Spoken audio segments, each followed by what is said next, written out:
और ये sexual characters जो डेवलप होते हैं सारे under the control of hormone होते हैं, मेल में टेस्टोस्टेरोन और फीमेल में ईस्ट्रोजन। उसके बाद आ गए थे हमने, लास्ट सेशन जो हमारा हुआ था उसमें हमने मेल रिप्रोडक्टिव सिस्टम को डिस्कस किया था, उसके एक एक पार्ट को लेबल करके डिस्कस किया था, और फिर आपको बताया था कि भाई कौन से पार्ट का क्या रोल है। और मैंने आपको बताया था कि ज्यादातर बनाने के लिए कभी भी नहीं आता, बना बनाया डायग्राम आएगी और आपको लेबल करके उन पर्टिकुलर स्ट्रक्चर्स के फंक्शंस बताने होंगे। तो ये हमने मेल का पार्ट भी डिस्कस कर लिया था, और ना सिर्फ मेल का पार्ट बल्कि फिर फीमेल रिप्रोडक्टिव सिस्टम जो कि बेसिकली इंटरनल जेनिटिलिया है, बॉडी के अंदर मौजूद होता है, उसको भी हमने डिस्कस कर लिया था। उसकी भी बेसिक लेबलिंग, बेसिक पार्ट को सारा डिस्कशन हमारी अल्हम्दुलिल्लाह हो गई थी, और इसी पॉइंट पर आने के बाद हमने अपनी लास्ट क्लास को एंड कर दिया था।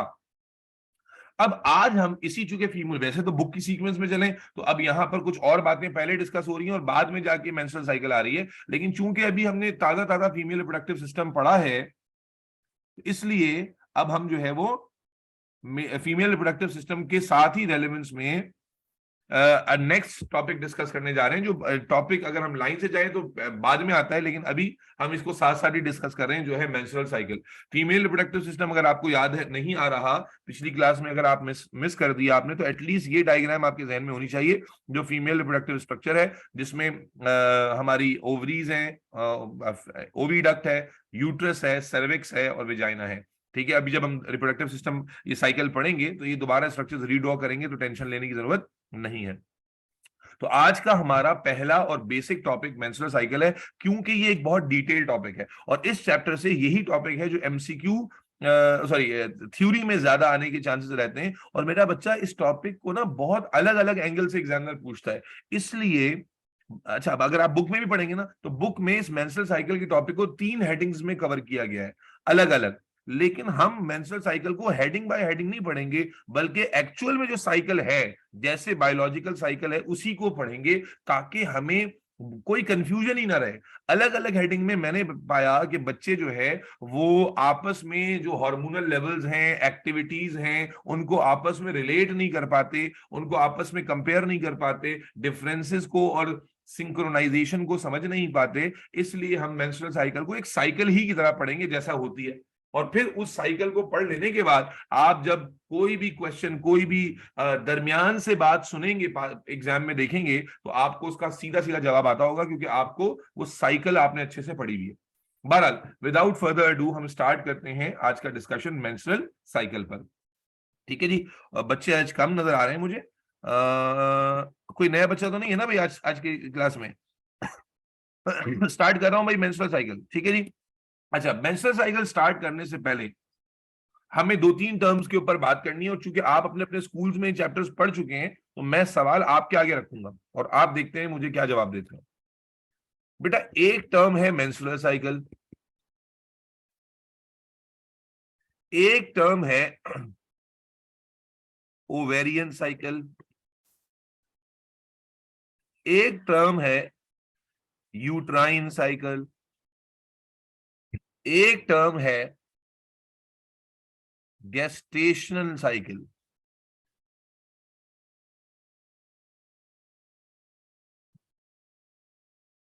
और एक टर्म है ओइस्ट्रस साइकिल। ये सारी टर्म्स फीमेल से रिलेटेड हैं। जरा आप में से कोई बच्चा इन पांचों साइकिल को के डिफरेंसेस को समझा सकता है मुझे?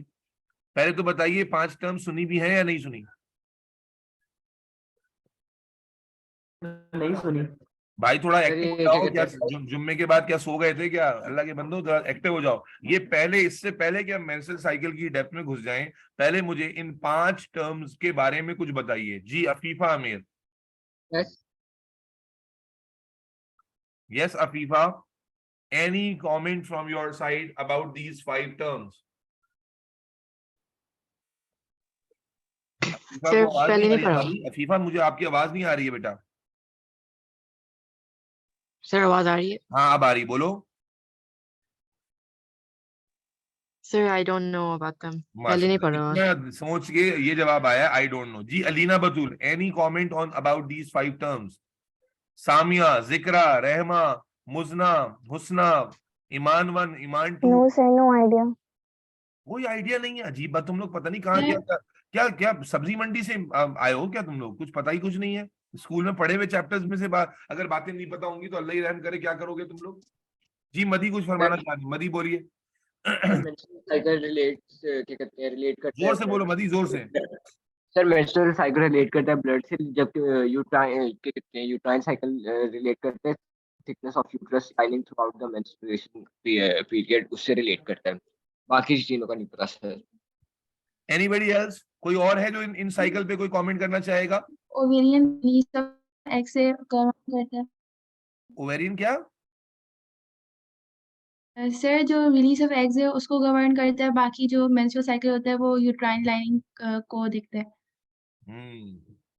Anybody else? आज वो नहीं है, दीवान साहब नहीं है, दीवान दीवान दीवान फैमिली नहीं है आज की क्लास में? छुट्टी कर करके आते हैं क्लास में। चलो बहरहाल बिस्मिल्लाह करते हैं। चलो मेरे बच्चे देखो भाई, बड़ा सिंपल सा एक्सप्लेनेशन है और ये सारी साइकिल फीमेल से रिलेटेड है, लेकिन में क्या सिमिलैरिटी या क्या डिफरेंस है। देखो मेंस्ट्रुअल साइकिल एक मंथली साइकिल है। मेंस्ट्रुअल साइकिल ह्यूमन फीमेल में होने वाली एक मंथली साइकिल है, रेगुलर साइकिल है। और इस रेगुलर साइकिल में जो इवेंट्स हैं, अच्छा साइकिल हम किसे कहते हैं? जो रेपिटेटिव हो, यानी जो इवेंट्स होंगे वो रेपिटेटिव होंगे। तो फीमेल की मेंस्ट्रुअल साइकिल में जो रेपिटेटिव इवेंट्स हैं वो दो जगह चल रहे होते हैं, एक ओवरीज में और एक यूट्रस में।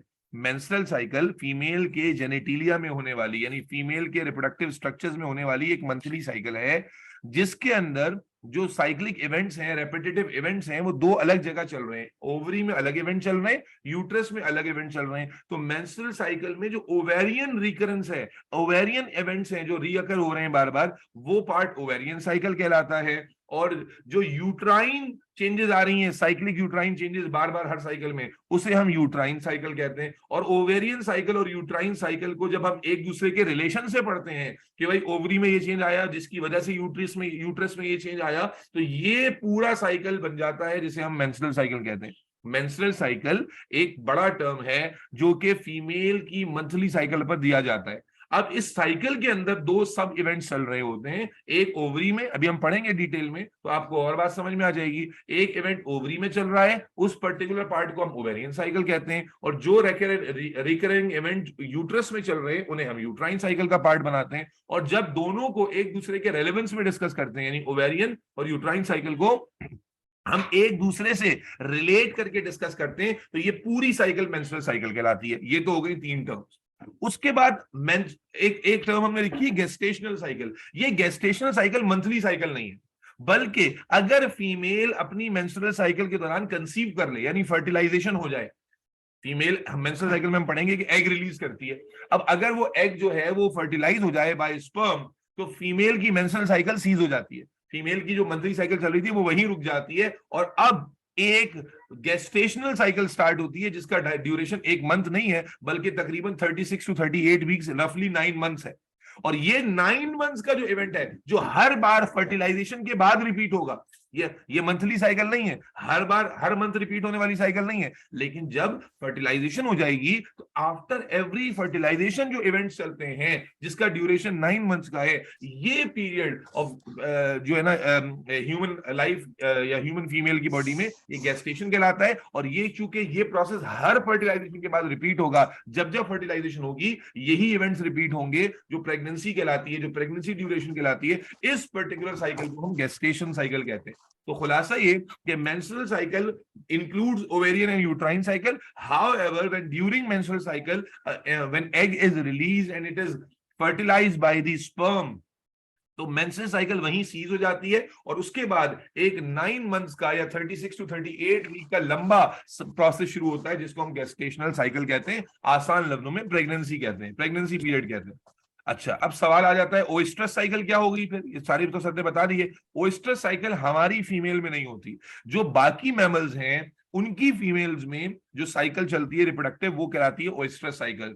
इट इज डिफरेंट फ्रॉम हमारी फीमेल की साइकिल से। क्यों? क्योंकि जो अगर कभी किसी ने नेट जियो देखा हो तो आप वहां सुनते हैं कि जो ये बाकी फीमेल्स होती है ना, ये बाकी मैमल्स की जो फीमेल्स होती हैं, जैसे वाइल्ड एनिमल्स हैं, जितने भी एनिमल्स हैं, मैमल्स जो हैं, उनकी जो फीमेल्स हैं उनमें साइकिल जो चल रही होती है वो मंथली नहीं होती, बल्कि वो साइकिल सीजनल होती है।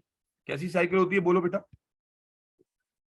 सीजनल साइकिल होती है, सीजनल, यानी एक पर्टिकुलर सीजन में उनमें साइकिल। आप अगर, मैं वही बता रहा था कि नेट जियो अगर आप देखते हो, पता नहीं इस तरह के चैनल आप देखते भी हैं या जो है ना वो वेब सीरीज और इसी में रहते हैं, तो ओएस्ट्रस साइकिल नहीं, फर्टिलाइजेशन नहीं बेटा, ओएस्ट्रस साइकिल जो है वो हमारी साइकिल नहीं है, बल्कि ओएस्ट्रस साइकिल जो है वो वाइल्ड मैमल्स में चलने वाली या अदर मैमल्स में चलने वाली साइकिल है, जो एक सीजनल साइकिल होती है, यानी एक हर सीजन में रिपीट होती है। और वो सीजन क्या कहलाता है, उनका ब्रीडिंग सीजन कहलाता है, प्रजनन का महीना, जिसमें वो फीमेल फर्टाइल हो जाती है, वो साइकिल स्टार्ट हो जाती है, और फिर मेल को पता लगता है कि भाई इसके अंदर साइकिल स्टार्ट हो गई है, और मेल आता है, और मेल आकर उस दौरान जो है वो इंटरकोर्स करता है और फीमेल को फर्टिलाइज कर देता है। तो ओएस्ट्रस साइकिल जो है, देखो ना, हर एनिमल का ब्रीडिंग सीजन सुना होगा आपने, है जी, ब्रीडिंग सीजन है। तो वो ब्रीडिंग सीजन क्या है कि जब असल में उस सीजन में क्या होता है, उस फीमेल उस मैमल की या उस एनिमल की जो फीमेल होती है, उसमें साइकिल स्टार्ट हो जाती है, रिप्रोडक्टिव साइकिल स्टार्ट हो जाती है, और वो रिप्रोडक्टिव साइकिल के and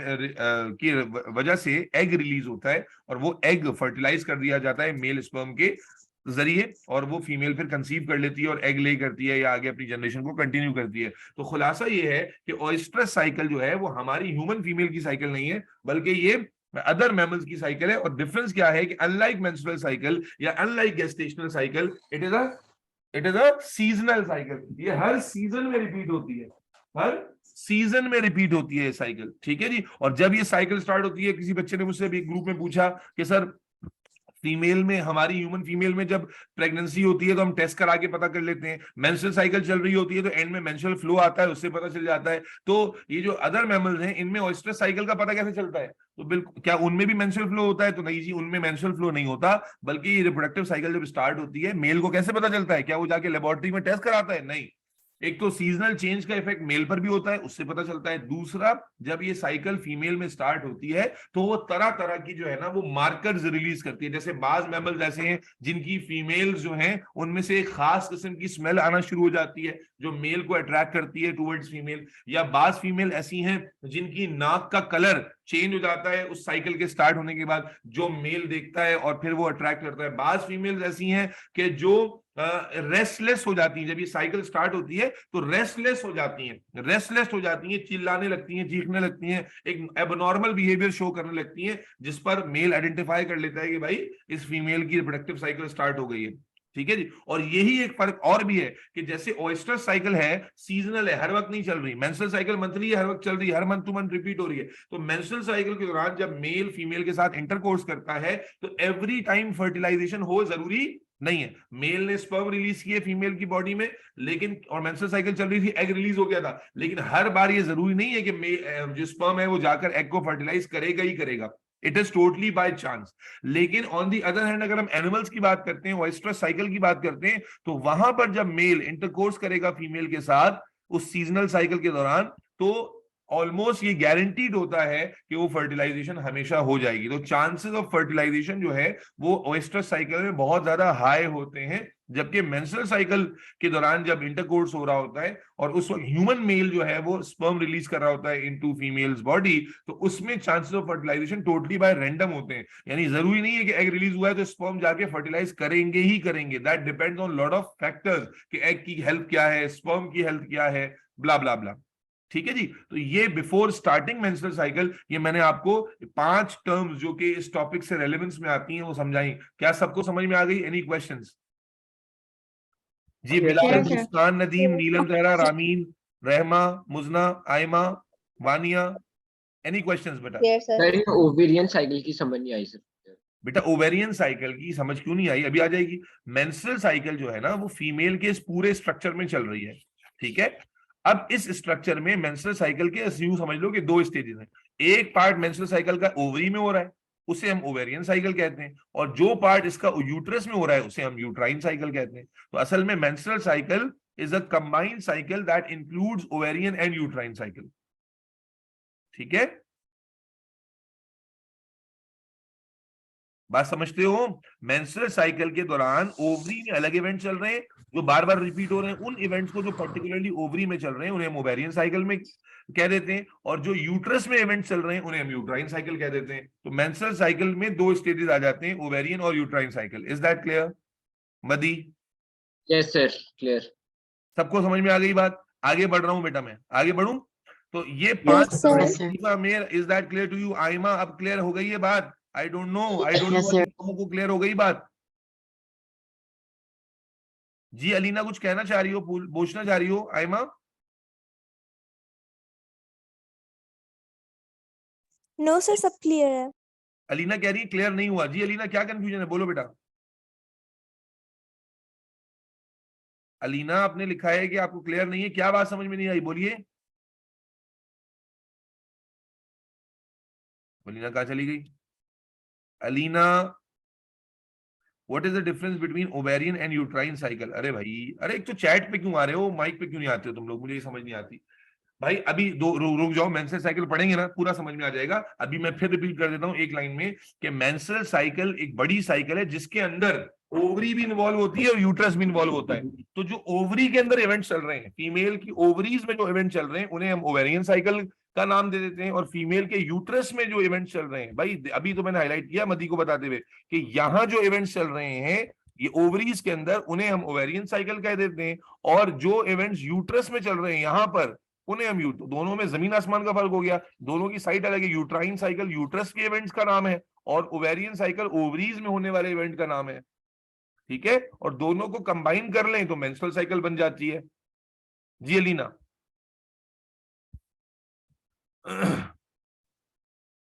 Alina am I clear? बेटा जल्दी से बताओ, आगे चलूंगा फिर मैं। ओके ठीक है जी, thank you thank you thank you. अब मेरे बच्चे, हम फाइनली मेंस्ट्रुअल साइकिल स्टार्ट करने जा रहे हैं और मेंस्ट्रुअल साइकिल को हम पढ़ने जा रहे हैं एक्चुअल में जैसे ये साइकिल होती है, ठीक है। मैं सारी चीजें एक ही कंटिन्यूटी में आपको बताऊंगा, इसलिए मेरी बातों को बहुत गौर से सुनने की जरूरत है, आगे पीछे नहीं करना है, ठीक है। आगे पीछे हो गया काम खराब हो जाएगा। जो मैं बातें बताऊं, मुझे पता है बच्चे कहाँ का मसला करते हैं, मैं सारी बातें बहुत ज्यादा क्लियर अल्फाज में आपके साथ शेयर करूंगा ताकि आपको कोई भी इश्काल बाकी ना रहे कि ये यूं था कि यूं था। चलें जी शुरू करते हैं, बिस्मिल्लाहिर्रहमानिर्रहीम। मेंस्ट्रुअल साइकिल जो है बेटा, इट्स अ मंथली साइकिल। हमने कहा फीमेल जब प्यूबर्टी पर आ जाती है, जब फीमेल प्यूबर्टी पर आ जाती है, हम ऑलरेडी प्यूबर्टी पढ़ चुके हैं, तो पहला मेंस्ट्रुअल फ्लो होता है जिसे हम मिनार्की कहते हैं। और मिनार्की के बाद फिर फीमेल में मंथली एक साइकिल स्टार्ट हो जाता है और इस मंथली साइकिल को हमने मेंस्ट्रुअल साइकिल का नाम दिया है, जो कि चलता रहता है टिल मेनोपॉज। जब तक मेनोपॉज नहीं आ जाता 45 टू 50 इयर्स ऑफ एज में, तब तक ये साइकिल चलता रहता है। हर मंथ ऑन मंथ रिपीट होने वाला साइकिल है। प्यूबर्टी से स्टार्ट हो जाता है, मेनोपॉज तक चलता रहता है। अच्छा जी, इसको मेंस्ट्रुअल साइकिल क्यों कहते हैं? मेंस्ट्रुअल साइकिल इसलिए कहते हैं कि इस साइकिल में एट द एंड हमारे पास जो फीमेल है वो blood, mucus, epidermal lining, uterine lining को वेस्ट के तौर पर अलोंग विद ब्लड रिलीज करती है, जिसे हम मेंस्ट्रुअल फ्लो कहते हैं। इस रेफरेंस से हम इसे मेंस्ट्रुअल साइकिल कह देते हैं। अब ये पहले जानना जरूरी है कि साइकिल की ड्यूरेशन क्या है। मंथ का मतलब क्या क्या स्पेसिफिक 30 डेज है? नहीं बेटा, एवरेज जो ड्यूरेशन होती है मेंस्ट्रुअल साइकिल की वो होती है 28 डेज। अब पूरी बात सुन लीजिएगा ताकि बात समझ में आए। और फिर वही बात है, रट्टा लगाने के लिए नहीं पढ़ रहे, सीखने के लिए पढ़ रहे हैं, अपने बारे में जानने का मौका मिल रहा है। 28 डेज रफली जो इसका ड्यूरेशन होता है बेटा, वो 28 डेज होता है most of the human females में। लेकिन इसका ये मतलब नहीं है कि ये कोई कुरान और हदीस है कि 28 से 29 नहीं हो सकता या 27 नहीं हो सकता। Day to day fluctuation each cycle में आ सकती है, लेकिन जो हम पढ़ेंगे स्टैंडर्ड साइकिल को, उसे हम एक 28 डे साइकिल में डिवाइड करके पढ़ेंगे। अच्छा, और भी समझ लीजिए, बहुत सारी फीमेल्स में ये साइकिल 28 डेज का नहीं होता, बल्कि अब यहां पर ये बात भी बताना जरूरी है, बहुत सारी ह्यूमन फीमेल्स के अंदर ये साइकिल 28 डेज का नहीं होता। तो इसकी लिमिट क्या है? मिनिमम लिमिट 21 डेज है। अगर किसी ह्यूमन फीमेल का साइकिल 21 डेज में रिपीट होता है, 22 डेज में रिपीट होता है, that is also considered as normal. और अगर किसी फीमेल का साइकिल 28 डेज के बजाय 30 या 35 डेज तक रिपीट होता है, तब भी इसको हम नॉर्मल ही कंसिडर करते हैं। हाँ, ये अलग बात है कि एक फीमेल है, उसका एक साइकिल कभी जो है ना वो 28 डेज का हो जाता है, कभी 35 डेज का हो जाता है, कभी एकदम 20 डेज का हो जाता है, तो फिर उसको चेकअप कराने की जरूरत पड़ सकती है। Otherwise this is the normal period 21 to 35। Minimum to maximum limit पर अगर हम बात करें तो 21 डेज से 35 डेज की अगर ड्यूरेशन है तो that is absolutely normal. However हम जो पढ़ने जा रहे हैं वो एक स्टैंडर्ड ड्यूरेशन ऑफ 28 डेज में साइकिल को डिवाइड कर कर समझेंगे। हाँ, अगर किसी फीमेल का साइकिल 35 डेज से भी बड़ा है या किसी फीमेल का साइकिल 21 डेज से भी छोटा है तो ये एबनॉर्मल बिहेवियर है, आपको उसके लिए चेकअप करा लेना चाहिए। और फिर साइकिल की रेगुलरिटी भी बड़ी मैटर करती है कि अगर एक फीमेल का साइकिल 28 डेज का है और 28 डेज से एक आध दिन ऊपर नीचे हो जाता है दैट्स ओके, लेकिन अगर साइकिल 28 डेज का है, कभी 35 का हो जाता है, कभी 40 का हो जाता है, कभी जनाब एकदम 20 डेज का हो जाता है, तो it means it is not normal and checkup must be done. तो बहरहाल ये 28 डेज के साइकिल के तौर पर हम इसको डिवाइड करेंगे और डिवाइड करके पढ़ेंगे। बेटा अब इस 28 डेज के साइकिल को हम 4 स्टेजेस में, अच्छा मैं 4 स्टेजेस में डिवाइड कर रहा हूं क्योंकि एक्चुअल में 4 स्टेजेस है, ठीक है जी। और फिर इन 4 स्टेजेस को आखिर में बुक 3 स्टेजेस में कैसे लिखती है वो भी बताऊंगा, लेकिन मैं इसको हर एक क्लैरिटी देने के लिए 4 स्टेप में डिवाइड करके आपको बताने लगा हूं मेंस्ट्रुअल साइकिल के 4 stages. Number 1 menstrual phase, number 2 follicular phase, number 3 और ये लाइन से है बेटा ओव्यूलेटरी फेज या ओव्यूलेशन, और नंबर 4 ल्यूटियल फेज।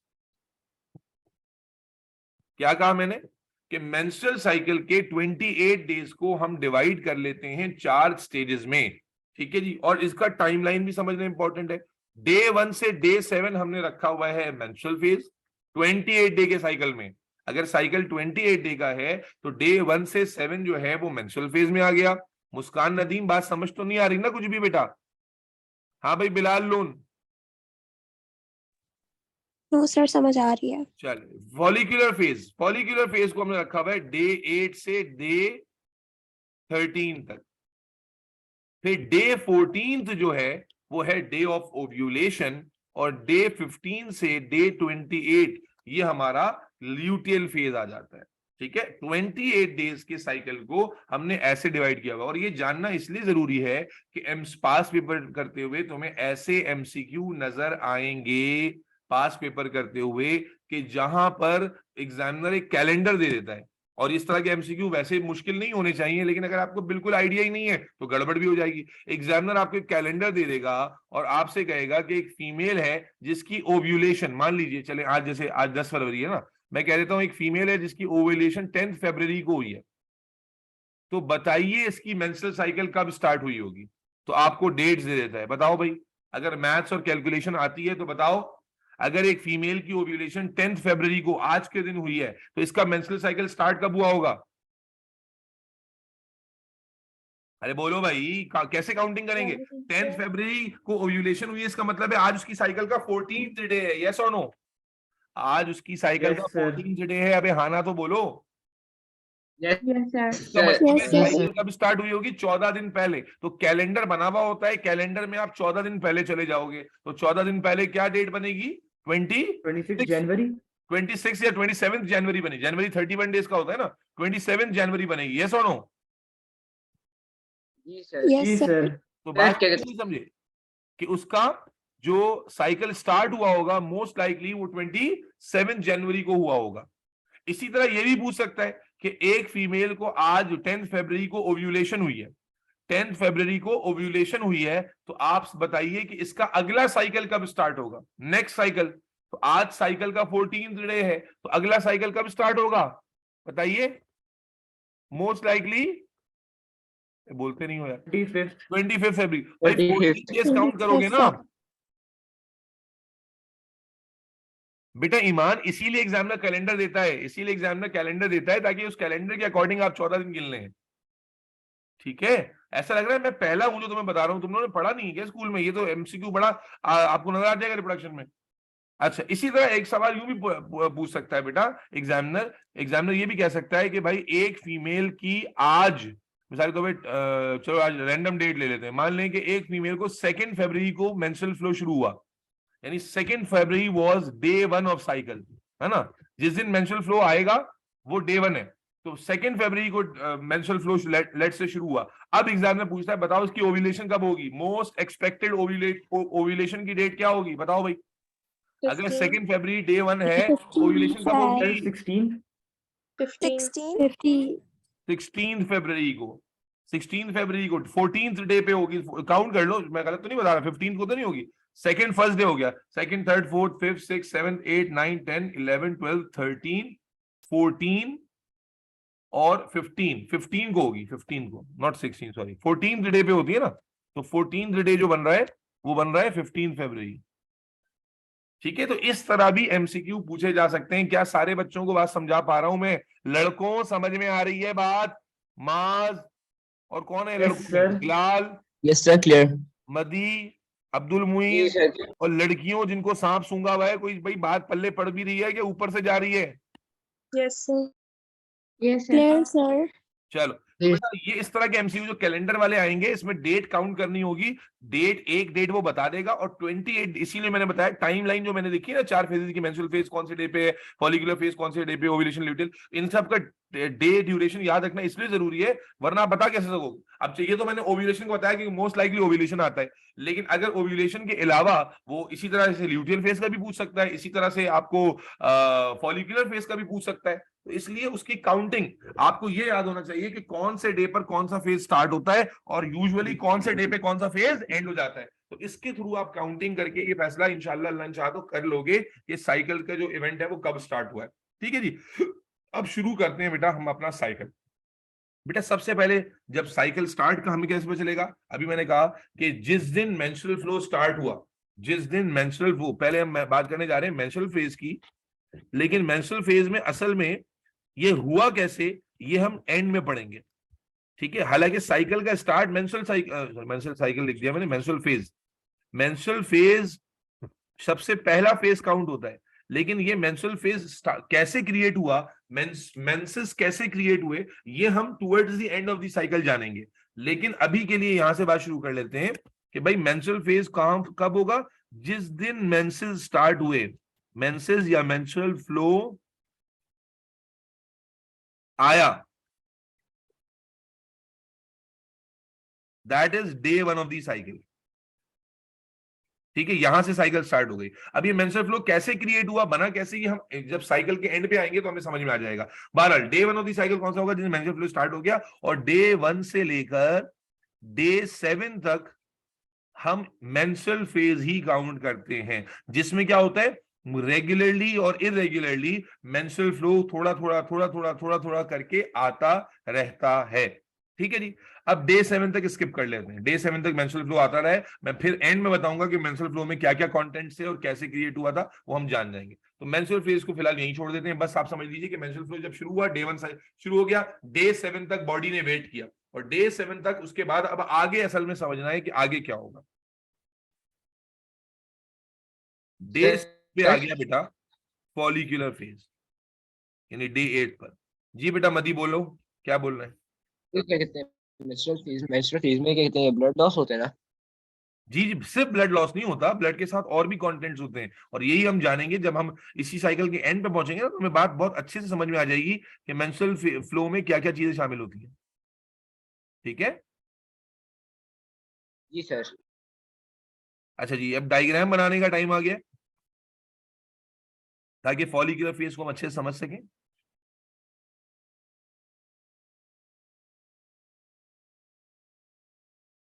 ठीक है जी, एक बेसिक सा लेआउट हमने बनाया है, जिसमें आपको नजर आ रहा है कि हमारे पास ये पेयर ऑफ ओवरीज हैं दोनों साइड पर। ये लेबल कर दें इसको जल्दी क्विकली, तो हमारे पास ये ओवीडक्ट है, ये ओवरीज हैं, ये यूट्रस है, ये सर्विक्स है, और ये विजाइना है। फॉलिकुलर फेज शुरू हो गया। अब लिसन वेरी केयरफुली बेटा, आपने जब कोऑर्डिनेशन का चैप्टर मेरे साथ पढ़ा था, तो वहां पर एक ग्लैंड पढ़ा था, पिट्यूटरी ग्लैंड, याद आ रहा है कुछ? एक ग्लैंड पढ़ा था पिट्यूटरी, वो कहाँ होता है बेटा? ब्रेन में। तो आप समझ लीजिए अब पिट्यूटरी ग्लैंड को इन्वॉल्व करने का टाइम आ गया, तो ये हमारा पिट्यूटरी ग्लैंड है, और आपको अगर याद हो तो पिट्यूटरी ग्लैंड से एक हार्मोन निकलता था जिसे हम कहते थे FSH, फॉलिकल स्टिमुलेटरी हार्मोन। वहां हमने इसका फंक्शन डिटेल में नहीं पढ़ा था। अब इट इज द टाइम कि हम इसके बारे में डिटेल में बात करें। और बेटा हर बच्चे को हर बात समझ में आनी चाहिए। अब समझो बेटा, जैसी डे 7 एंड हुआ, डे 8 शुरू हुआ, तो पिट्यूटरी ग्लैंड से FSH, फॉलिकल स्टिमुलेटिंग हार्मोन के लेवल्स बढ़ना शुरू हो जाते हैं। ऐसा नहीं कि पहले रिलीज नहीं हो रहे थे, पहले भी। देखो जो भी चीजें मैं बताऊंगा ना, कोई भी चीज एब्सोल्यूट जीरो नहीं होगी किसी भी वक्त में, लेकिन जब हम उसे मेंशन कर रहे हैं इसका मतलब है अब उसके लेवल बढ़ना शुरू हो गए। तो डे 8 से क्या होता है कि FSH के लेवल्स बढ़ना शुरू हो जाते हैं। FSH कहां से आ रहा है? पिट्यूटरी ग्लैंड से आ रहा है, जो कि कहां मौजूद होता है? ब्रेन में। तो FSH, फॉलिकल स्टिमुलेटिंग हार्मोन, हम क्या देखते हैं कि डे 8 से इसके लेवल्स बढ़ना शुरू हो जाते हैं। और क्योंकि ये हार्मोन है तो किसके थ्रू आएगा? ब्लड के थ्रू। तो ब्लड के थ्रू FSH का जो हार्मोन का जो लेवल है वो बढ़ना शुरू हो जाता है। और ब्लड के थ्रू वो कहां आना शुरू हो जाता है? ओवरीज में। कहां आना शुरू हो जाता है? ओवरी में। अब जरा इस ओवरी को देखो, मैं बड़ा करके बना रहा हूं। इस ओवरी को मैं बड़ा करके बना रहा हूं ताकि समझा सकूं कि ओवरी के अंदर की सिचुएशन क्या है। मान लो ये ओवरी है, फीमेल की ओवरी की बात हो रही है, ठीक है जी। बल्कि साइड में बना लेता हूं इसको। मान लीजिए कि ये ओवरी है, यहां ले आ रहा हूं मैं इसको। बेटा अच्छे से समझना है, कोई गुंजाइश नहीं छोड़नी। ये ओवरी है बेटा। जो फीमेल की ओवरी होती है, मैंने शायद कल भी बताया था, लास्ट क्लास में भी, कि उसके अंदर बहुत सारे इमेच्योर एग्स होते हैं। ठीक है ना? बहुत सारे क्या होते हैं? इमेच्योर। अरे बोलते जाओ भाई, मेरा गला बैठ रहा है। इमेच्योर एग्स क्या है? हर साइकिल में जब हर बार ये मंथली साइकिल रिपीट होता है तो FSH जो है ना, इन दोनों ओवरीज पर आकर एक्ट करता है। लेकिन यूजुअली एक साइकिल में कोई एक ओवरी पार्टिसिपेट करती है।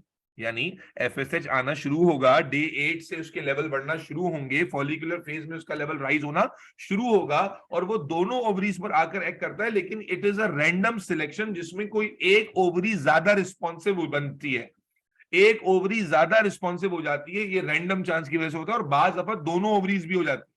बात नॉर्मली क्या होता है? नॉर्मल पैटर्न क्या है कि एक साइकिल में एक ओवरी, अगली साइकिल में अगली ओवरी, एक साइकिल में एक ओवरी, अगली साइकिल में दूसरी ओवरी, बारी बारी पार्टिसिपेट करते हैं साइकिल के अंदर। लेकिन ये कोई हार्ड एंड फास्ट रूल नहीं है। बाज दफा ऐसा भी होता है कि एक ही ओवरी 4-5 बार पार्टिसिपेट कर लेती है हर साइकिल में, और ऐसा भी होता है कि बाज दफा एक ही वक्त में दोनों ओवरीज पार्टिसिपेट कर लें। तो ये पर्सन टू पर्सन वेरी करता है, इसमें कोई हार्ड एंड फास्ट रूल नहीं है। बहरहाल समझने की बात यह है कि भाई ओवरी के अंदर की सिचुएशन आसान लफ्जों में कुछ इस तरह की है, जिसमें बहुत सारे इमेच्योर एग्स मौजूद होते हैं। अब मेरे बच्चे, जब फॉलिकल स्टिमुलेटिंग हार्मोन, ये आ रहा है फॉलिकल स्टिमुलेटिंग हार्मोन, ये मैं ऑरेंज से दिखा रहा हूं, ये फॉलिकल स्टिमुलेटिंग हार्मोन ब्लड के थ्रू आ रहा है, ठीक है, वाया ब्लड ये यहां पहुंचा। अच्छे समझना है बेटा। अब होता ये है कि ये कुछ फॉलिकल्स पर ना, अब मैं कुछ फॉलिकल्स को थोड़ा बड़ा कर लेता हूं ताकि समझाना आसान हो। मान लीजिए कि ये फॉलिकल्स हैं, ये फॉलिकल्स हैं, ठीक है। अब होता यह है कि जो हमारा ये FSH है ना, ये इन फॉलिकल्स पर आकर अटैच होता है। इन फॉलिकल्स पर आकर, सब पर नहीं हो पाएगा, जितनों पर हो सकता है उन पर आकर अटैच होता है। और जब ये फॉलिकल्स पर अटैच होता है, इमेच्योर एग्स या जिनको हम फॉलिकल्स कह रहे हैं, इन पर अटैच होता है, तो इन वन ओवरी भी यूजुअली कोई एक फॉलिकल इसको ज्यादा रिस्पॉन्स देता है। क्या मतलब? जैसे घर में मेहमान आते हैं ना, तो आप अगर आपके मतलब के मेहमान आए हैं, कजन्स वजन आए हैं जिनसे आपकी दोस्ती ज्यादा होती है, तो भाई जो घर में यंग लड़के लड़कियां हैं वो उनके साथ बड़ा एंजॉय करते हैं। और अगर बुढ़े बुढ़े लोग आ गए, सारे अब्बा के दोस्त हजरात आ गए, अम्मा की दोस्तें आ गई हैं, तो अम्मा अब्बा ज्यादा रिस्पॉन्ड करते हैं, बच्चे अपने अपने काम में बिजी रहते हैं। कुछ ऐसा ही समझ लो कि मेरे बच्चे, फॉलिकल स्टिमुलेटिंग हार्मोन आकर जब इमेच्योर फॉलिकल्स पर अटैच होता है तो एक टाइम पर मल्टीपल फॉलिकल्स को टारगेट करता है। लेकिन यूजुअली उनमें से कोई एक फॉलिकल ज्यादा रिस्पॉन्सिव होता है, शायद इसलिए कि वो ज्यादा FSH को अपने साथ अटैच करवा लेता है। और जब फॉलिकल जिस पर ज्यादा जो है ना FSH अटैच होता है, तो उसका रिस्पॉन्स ज्यादा होता है। और रिस्पॉन्स क्या होता है बेटा? ये जो फॉलिकल स्टिमुलेटिंग हार्मोन है, as the name suggest, follicle stimulating, follicle को स्टिमुलेट करना। मेरे बच्चे मान लीजिए कि ये वाला, इमेजिन कीजिए कि ये वाला फॉलिकल सिलेक्ट हो गया। तो जब ये वाला फॉलिकल सिलेक्ट हो जाता है, ये वाला फॉलिकल अपना ज्यादा रिस्पॉन्स शो करता है, तो हम क्या देखते हैं कि फॉलिकल स्टिमुलेटिंग हार्मोन सारा का सारा अब इसी की तरफ डायरेक्ट हो जाएगा। सारा का सारा फॉलिकल स्टिमुलेटिंग हार्मोन बस इसी की तरफ डायरेक्ट हो जाएगा और बाकी फॉलिकल्स को वहीं छोड़ देगा। और अब under the action of this follicle, under the action of this follicle, बेटा डिफरेंस समझ में आ जाएगा थोड़ी देर में। किसी ने चैट में सवाल पूछा है, अभी डिफरेंस इसका समझ जाओगे। Under the action of FSH this follicle starts growing. Under the action of this follicle, this FSH, this follicle starts, अरे बोलो, this follicle starts growing. Growing. इसीलिए हम क्या कह रहे हैं, फॉलिकल स्टिमुलेटिंग हार्मोन, कि जो फॉलिकल सिलेक्ट होगा, बेटा इवेंट को विजुअलाइज करो, तुम्हारी ओवरी की बात हो रही है, एफएसएच 8वें दिन से इसके लेवल बढ़ना शुरू हो गए, आकर ये एक ओवरी को सिलेक्ट करता है, एक ओवरी में मल्टीपल फॉलिकल्स को टारगेट करता है, यूजुअली कोई एक फॉलिकल सिलेक्ट हो जाता है, और जब वो सिलेक्ट होता है तो फिर सारा एफएसएच बस उसी की तरफ डायरेक्ट होता है, और फिर under the action of that FSH hormone this follicle starts growing, and when this follicle start growing, when this follicle is selected and it starts growing, we call this follicle now growing follicle या selected follicle। यानी जब FSH के levels बढ़ना शुरू होंगे, वो ovary पर आके एक्ट करेंगे, ओवेरियन प्रोसेस, ओवेरियन साइकिल शुरू होने वाला है, ओवरी पर आकर एक्ट करेंगे, एक फॉलिकल कोई रिस्पांस ज्यादा दिखाएगा, उसको तोहफा, उसको इनाम ये मिलेगा कि उसे सिलेक्ट कर लिया जाएगा, और सारा एफएसएच अब उसी की तरफ डायरेक्टेड रहेगा, और वो follicle under the action of FSH खुद ब खुद ग्रो नहीं कर रहा है, एफएसएच आ रहा है, एफएसएच की सुपरविजन है, एफएसएच कि सुपरविजन के अंदर ये फॉलिकल ग्रो करता जाता है, और इस ग्रोइंग फॉलिकल को हम ग्रोइंग, इस सिलेक्टेड फॉलिकल के लिए अब वर्ड आ जाता है ग्रोइंग फॉलिकल का। क्या यहां तक बात समझ में आती है सबको? Sir clear. Yes, sir. Yes, sir. Yes, sir. जैसे ये फॉलिकल सिलेक्ट होता है, अब अगली बात सुनो, जैसी ये फॉलिकल सिलेक्ट होता है, जैसी ये फॉलिकल ग्रो करना शुरू करता है, मेरे बच्चे, अब इस फॉलिकल से एक और हार्मोन प्रोड्यूस होना शुरू हो जाता है, and that hormone is estrogen। कौन सा हार्मोन बनना शुरू हो जाता है? एस्ट्रोजन। एक ही बात समझना मेरे बच्चों। देखो अभी तक एफएसएच था कहानी में, एफएसएच आ रहा था, 8वें दिन से इसके लेवल बढ़ना शुरू हुए, एफएसएच ने आते ही फॉलिकल को सिलेक्ट किया, फॉलिकल ग्रो करना शुरू हो गया। अब फॉलिकल जैसे ही सिलेक्ट होता है और ग्रो करना शुरू करता है, अब इस फॉलिकल से एक हार्मोन बनना शुरू हो जाता है, विच इज ईस्ट्रोजन। और जब ये ईस्ट्रोजन रिलीज होना शुरू होगा, आप इमेजिन कीजिए ये फीमेल का ट्रैक था और यहां पर से ईस्ट्रोजन बनना शुरू हुआ, ये ईस्ट्रोजन ब्लड में भी जाएगा, और ब्लड में जाकर आपकी बॉडी में जाएगा, और बॉडी में जाकर क्या करेगा, सेकेंडरी सेक्सुअल कैरेक्टर्स को डेवलप कराएगा, जो हम बात कर चुके हैं। सेकेंडरी सेक्स, यानी जब किसी फीमेल में मेंस्ट्रुअल साइकिल स्टार्ट हो जाएगी, तो हर साइकिल में उसके जो सेकेंडरी सेक्सुअल कैरेक्टर्स हैं, यानी उसकी जो है ना वो ब्रेस्ट टिश्यू और आपकी जो प्यूबिक हेयर्स और आर्मपिट हेयर, ये सारे जो ईस्ट्रोजन ड्राइव्ड फंक्शंस हैं, ये सारे ईस्ट्रोजन कंट्रोल कराएगा। ईस्ट्रोजन यहां से रिलीज हो रहा है, ब्लड में भी जा रहा है, और वहां जाके सेकेंडरी सेक्सुअल कैरेक्टर्स को एनहांस कर रहा है। और सेकेंड ईस्ट्रोजन का रोल कहां आएगा, कि सेकेंड जो स्ट्रीम है ईस्ट्रोजन की, वो बेटा यूट्रस में आ जाती है, और यूट्रस के जो मसल्स होते हैं उनको ग्रो करना शुरू कर देती है, यूट्रस के मसल की ग्रोथ को तेज कर देती है। यूट्राइन जो मसल्स होते हैं वो तेजी से ग्रो करना शुरू कर देते हैं। यूट्राइन मसल्स तेजी से, मसल ग्रो करने का मतलब क्या है, कि जैसे अगर आपके हाथ में बाइसेप ट्राइसेप में मसल ग्रो करेगा तो क्या होगा, सिर्फ मसल टिश्यू तो नहीं ग्रो करेगा, उसमें ब्लड वेसल्स भी ग्रो करेंगी, उसमें जनाब आर्टरी वेन कैपिलरी सब ग्रो करेंगी, मसल टिश्यू होगा, न्यूट्रिएंट्स होंगी। तो ईस्ट्रोजन का अगला काम क्या है, एक तो ब्लड में जाके जो सेकेंडरी सेक्सुअल कैरेक्टर्स हैं फीमेल के, उनको एनहांस करना है हर साइकिल में। सेकेंडली जो यूट्रस है उसके ऊपर ईस्ट्रोजन का एक्शन शुरू हो जाता है, और ईस्ट्रोजन जो है वो यूट्राइन लाइनिंग को ग्रो करना शुरू कर देता है, यानी उनमें ब्लड वेसल्स, उसमें मसल टिश्यू, उसकी न्यूट्रिएंट, ये सब कुछ तेजी के साथ बढ़ना शुरू हो जाती है, यूट्रस का मसल ग्रो करना शुरू कर देता है। और अगर आप दोनों को एक साथ रिलेट करें, तो अब मैं आखिरी जुमला कहने लगा हूं, एफएसएच 8वें दिन से एफएसएच के लेवल बढ़ना शुरू हो गए, एफएसएच ने जाके फॉलिकल सिलेक्ट किया, फॉलिकल ने ग्रो करना शुरू किया, इस ग्रोइंग फॉलिकल ने ईस्ट्रोजन लेवल रिलीज करना शुरू किए, और जैसे जैसे फॉलिकल ग्रो करता जाएगा ईस्ट्रोजन के लेवल भी बढ़ते जाएंगे। यस और नो? भाई फॉलिकल से रिलीज हो रहा है ना, तो अगर बढ़ता जा रहा है, अरे भाई गला साथ नहीं दे रहा मेरा, फॉलिकल अगर बड़ा होता जा रहा है तो ईस्ट्रोजन के लेवल्स भी क्या होते जाएंगे? अरे बोलो कम बच्चों, ईस्ट्रोजन के लेवल्स भी क्या होते जाएंगे? बढ़ते चले जाएंगे, इंक्रीज होते जाएंगे। जा रहा है, दूसरी तरफ से फॉलिकल ग्रो करता जा रहा है, तीसरी तरफ से ईस्ट्रोजन का लेवल बढ़ता जा रहा है। एक वक्त में, इस वक्त हम बात कर रहे हैं कि कम से कम 2 हार्मोन है जिनका लेवल 8वें दिन के बाद बढ़ता जा रहा है। कौन से 2 हार्मोन? एफएसएच का लेवल 8वें दिन से बढ़ता जा रहा है, बढ़ता जा रहा है, बढ़ता जा रहा है, और उस एफएसएच की वजह से फॉलिकल सिलेक्ट हुआ, फॉलिकल ने ईस्ट्रोजन बनाना शुरू किया, ग्रो करना शुरू किया, तो अब फॉलिकल से निकलने वाले ईस्ट्रोजन का लेवल भी बढ़ता चला जा रहा है 8वें दिन से ऑनवर्ड। काम क्या हो रहा है? एक तरफ फॉलिकल ग्रो कर रहा है, उससे ईस्ट्रोजन रिलीज हो रहा है, और ईस्ट्रोजन जो है वो सेकेंडरी सेक्सुअल कैरेक्टर्स को एनहांस कर रहा है, साथ ही साथ यूट्रस की लाइनिंग को भी ग्रो करा रहा है। अरे बोलो भाई, समझ में आता है कि नहीं आता? Yes, sir. जिक्रा, सामिया, मुजना, अफीफा, ईमान 1, Iman 2, फसीहा, Fatima. Yes, sir. Yes, sir. फसीहा जरा माइक पर आना।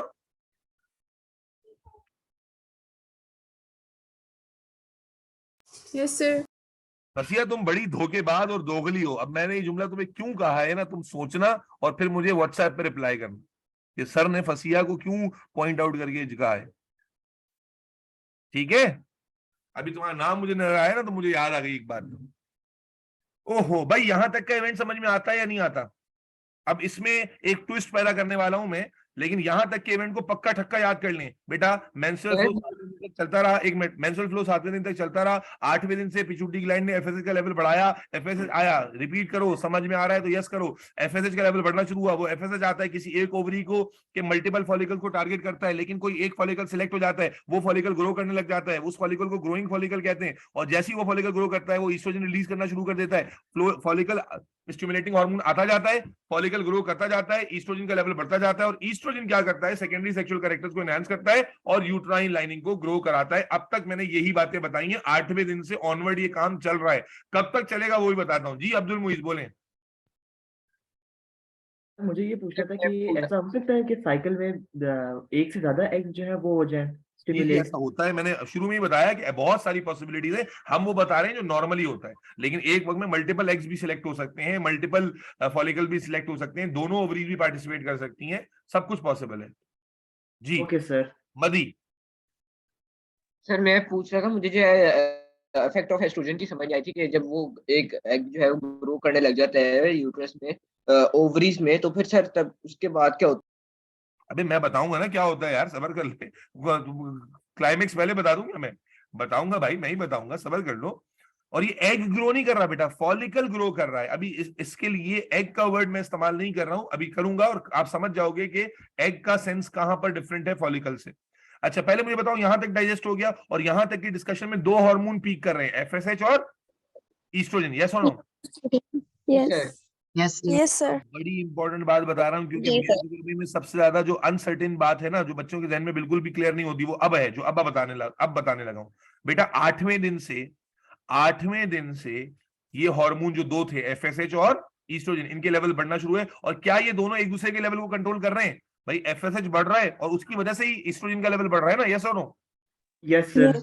Yes, sir. यस लड़कों की आवाजें आ रही है, लड़कियों के पता नहीं मुंह में क्या रुई भर गई है, क्या हो गया है, कोई अल्लाह ना करे चोक हो गया है, क्या मरा गए हो, कोई आलू फंस गया है मुंह में, है भाई क्या हो गया लड़कियों? ये जितनी भी बोलने वाली लड़कियां थी ना, सुन पड़ी हुई है, ना सामिया की आवाजें आ रही हैं, ना वानिया की आवाजें आ रही हैं, ना रहमा है, ना रामीन है, कोई भी नहीं है, पता नहीं, अल्लाह खैर करे, कोई मलकुल मौत खड़ा हुआ है तुम लोगों के सामने, रूह निकाल रहा है तुम लोगों की, क्या मसला हो रहा है? अल्लाह रहम करे, अल्लाह रहम करे। अच्छा अब अभी तक गेम चल रही थी सिर्फ एफएसएच और ईस्ट्रोजन की। अब देखो बेटा, एफएसएच के under the action follicle grow कर रहा था, और ईस्ट्रोजन से सेकेंडरी सेक्सुअल कैरेक्टर्स और यूट्राइन लाइनिंग ग्रो कर रही थी, और ये प्रोसेस चल रहा था 8वें दिन से ऑनवर्ड। यस और नो? Yes. Yes sir. अब मेरे बच्चे समझना, 8वां दिन गुजरा, लेवल बढ़ा, 9वां दिन गुजरा, लेवल बढ़ा, 10वां दिन गुजरा, लेवल बढ़ा, लेवल बढ़ रहा है, बढ़ रहा है, बढ़ रहा है, बढ़ रहा है, बढ़ रहा है, बढ़ रहा है। अब जनाबे आली वो कछुए और खरगोश की कहानी सुनी है बचपन में? Yes, जी sir. सर सुनिए। अब Yes, उस sir. थोड़ा सा 2023 में रिप्रोडक्टिव मेंस्ट्रुअल साइकिल वाला वर्जन सुन लीजिए कि भाई एफएसएच और ईस्ट्रोजन ये स्लो स्लो बढ़ रहे थे 8वें दिन से अपने एंड पॉइंट की तरफ बढ़ रहे थे। भाई अब खरगोश इस कहानी में जीतने वाला है। खरगोश अभी तक स्टार्ट नहीं हुआ। अब जनाब क्या होता है, 8वां दिन गुजरा, 9वां दिन गुजरा, 10वां दिन गुजरा, तकरीबन 8वें 9वें 10वें दिन के दरमियान में ही, स्पेसिफिकली डे याद नहीं रखना तुम्हें, लेकिन इसी ड्यूरेशन में, शुरू में नहीं, जब शुरू में तो एफएसएच ईस्ट्रोजन ही चल रहा था, 8वां 9वां 10वां दिन गुजरने के बाद देखते हैं हम लोग क्या होता है कि अचानक से पिट्यूटरी को याद आता है कि उसके पास एक और हार्मोन भी है, और वो हार्मोन कौन सा है? Luteinizing hormone. कौन सा हार्मोन है? एलएच। कौन सा हार्मोन है भाई? Luteinizing hormone. Luteinizing hormone. Luteinizing hormone. तो भाई क्या होता है, ये खरगोश है, ये हमारी कहानी का खरगोश है, और बच्चे इसके रोल को अंडरस्टैंड नहीं करते, जबकि बड़ा कमाल का हार्मोन। तो भाई होता ये है कि एफएसएच पहले से निकल चुका है, यहां से उसका लेवल पहले से बढ़ने लगा, ईस्ट्रोजन का लेवल भी पहले से बढ़ने लगा, लेकिन ल्यूटिनाइजिंग हार्मोन सो रहा होता है। ये खरगोश है। 10वें दिन के बाद ल्यूटिनाइजिंग हार्मोन देता है, अरे ये क्या, एफएसएच मुझे बगैर बताए निकल गया। ये मैं जो बात बता रहा हूँ ना बेटा, अगर इसको सही याद रखोगे तो ग्राफ कभी भी तुम्हें कंफ्यूज नहीं करेगा। इसके मनूस ग्राफ आते हैं, और अगर आपको बात सही से सीक्वेंस में बताना हो तो कभी भी एफएसएच और एलएच के लेवल्स की अंडरस्टैंडिंग आपको क्लियर नहीं होगी। एफएसएच का लेवल बढ़ रहा है, आगे जा चुका है, ल्यूटिनाइजिंग हार्मोन का लेवल अभी नीचे है, लेकिन ल्यूटिनाइजिंग हार्मोन की नजर पड़ती है, अरे एफएसएच का लेवल बढ़ना शुरू हो गया, ये मुझे छोड़ के चला गया। अब ल्यूटिनाइजिंग हार्मोन को गैरत आती है, और जनाब पिट्यूटरी से धड़ाधड़ रिलीज होता है, और इतनी तेजी से रिलीज होता है, इतनी तेजी से रिलीज होता है, इतनी तेजी से रिलीज होता है मेरे बच्चों, कि कुछ ही दिनों में, देखो समझना, 8वें दिन से 13th डे तक इनके लेवल्स बढ़ते रहते हैं। एफएसएच और ईस्ट्रोजन के जो लेवल्स हैं वो 8th डे से 13th और 14th डे के दरमियान तक बढ़ते रहते हैं। लेकिन भाई साहब जो वो है कौन, ल्यूटिनाइजिंग हार्मोन, ल्यूटिनाइजिंग हार्मोन साहब के लेवल 8वें दिन से नहीं बढ़ रहे थे, वो 10वें दिन से गैरत में आया था। 10वें दिन से वो बढ़ना शुरू करता है, लेकिन इतनी तेजी से भागता है, इतनी तेजी से भागता है, इतनी तेजी से भागता है कि 13th डे के एंड पर इसका लेवल एफएसएच और ईस्ट्रोजन को भी कूच कर जाता है, एफएसएच और ईस्ट्रोजन के लेवल को भी पीछे छोड़ देता है। समझ में आ रही बात? एफएसएच और ईस्ट्रोजन के लेवल को भी पीछे छोड़ देता है, और इस पीछे छोड़ जाने को हम एलएच सर्ज कहते हैं। क्या कहते हैं? LH surge. ग्राफ में देखो, ग्राफ में देखो, ग्राफ में बात समझेगी। ये ग्राफ आपके पेपर में one of the difficult graph consider किया जाता है, लेकिन आपके लिए हलवा है, बिल्कुल हलवा। मान लो ये 7वां दिन है और ये 14वां दिन है, ठीक है ना? तो क्या था, अभी ऑरेंज से देखो एफएसएच के लेवल पहले ऐसे नीचे नीचे चल रहे थे, फिर ऐसे ऐसे ऐसे ऐसे ऐसे करके बढ़ना शुरू हो गया। यस और नो? Yes. अच्छा, इसी तरह हमारा जो ईस्ट्रोजन भाई साहब थे, ईस्ट्रोजन के लेवल्स देखो, ईस्ट्रोजन के लेवल भी पहले ऐसे बस नीचे नीचे नीचे चल रहे थे, फिर एफएसएच की वजह से ईस्ट्रोजन के लेवल्स भी बढ़ना शुरू हो गए। यस और नो? अब आया कहानी में एलएच। अब एलएच को देखना, जरा एलएच को देखना। एलएच के लेवल्स कम थे, देखो 7th डे 8th डे अभी तक कम थे, और अचानक से ऐसे बढ़े कि इन दोनों से ऊपर निकल जाते हैं। और ये टाइम है ना, ये टाइम, ये जो लेवल का बढ़ना है, जंप करना है, इसे हम कहते हैं एलएच सर्ज। LH search. इसका क्या रोल है बताता हूं अभी आपको। LH is like a student who studies night before exam, but हाँ जी बिल्कुल ऐसी है, इमान मलिक ऐसा ही कुछ है। अभी ये पर्पस सबको आगे की बात जाननी है। अरे भाई मैं ही बताऊंगा, अल्लाह के बंदो, साइकिल मैं पढ़ा रहा हूं तो मैं ही बताऊंगा। क्या हो गया तुम लोगों को, क्या लग रहा है मैं आधी आधी बात बता के निकल जाऊंगा? मुस्कान को टेंशन हुई एलएच इतना लेवल बढ़ गया, कर क्या रही है? मुस्कान तुमने पहले नहीं पढ़ा हुआ लग रहा है मुझे, स्कूल में तुम जाके ना मुझे लगता है खाली बातें करती रहती थी, है ना? और भाई एलएच सर्च को मैं थोड़ी करा रहा हूँ, ये तो आपकी बुक में मौजूद है, आपने पहले पढ़ा हुआ है। आप मुझे बताओ क्या काम होता है? जी बताओ, मुस्कान बताएंगी कि एलएच सर्च का क्या काम है, एलएच का क्या काम है? मुस्कान Sir, आप बताओ। यार, ये मुस्कान दूसरी वाली किधर है? मुस्कान ये तो नई वाली बच्ची मुस्कान है, एक और मुस्कान थी, वो किधर गायब है? वो नजर नहीं आ रही मुझे। चलो बहरहाल, तो बेटा तवज्जो रखें, अब सुना, मैं ही बताऊंगा बेटा क्या होता है, समझना। मेरे बच्चे क्या हुआ कि एलएच जैसी इसके लेवल को कूच करता है ना, जैसी एलएच एफएसएच के लेवल से ऊपर निकलता है मेरे बच्चे, अब ये एलएच अपना रोल दिखाता है। और इस एलएच का रोल क्या है समझना।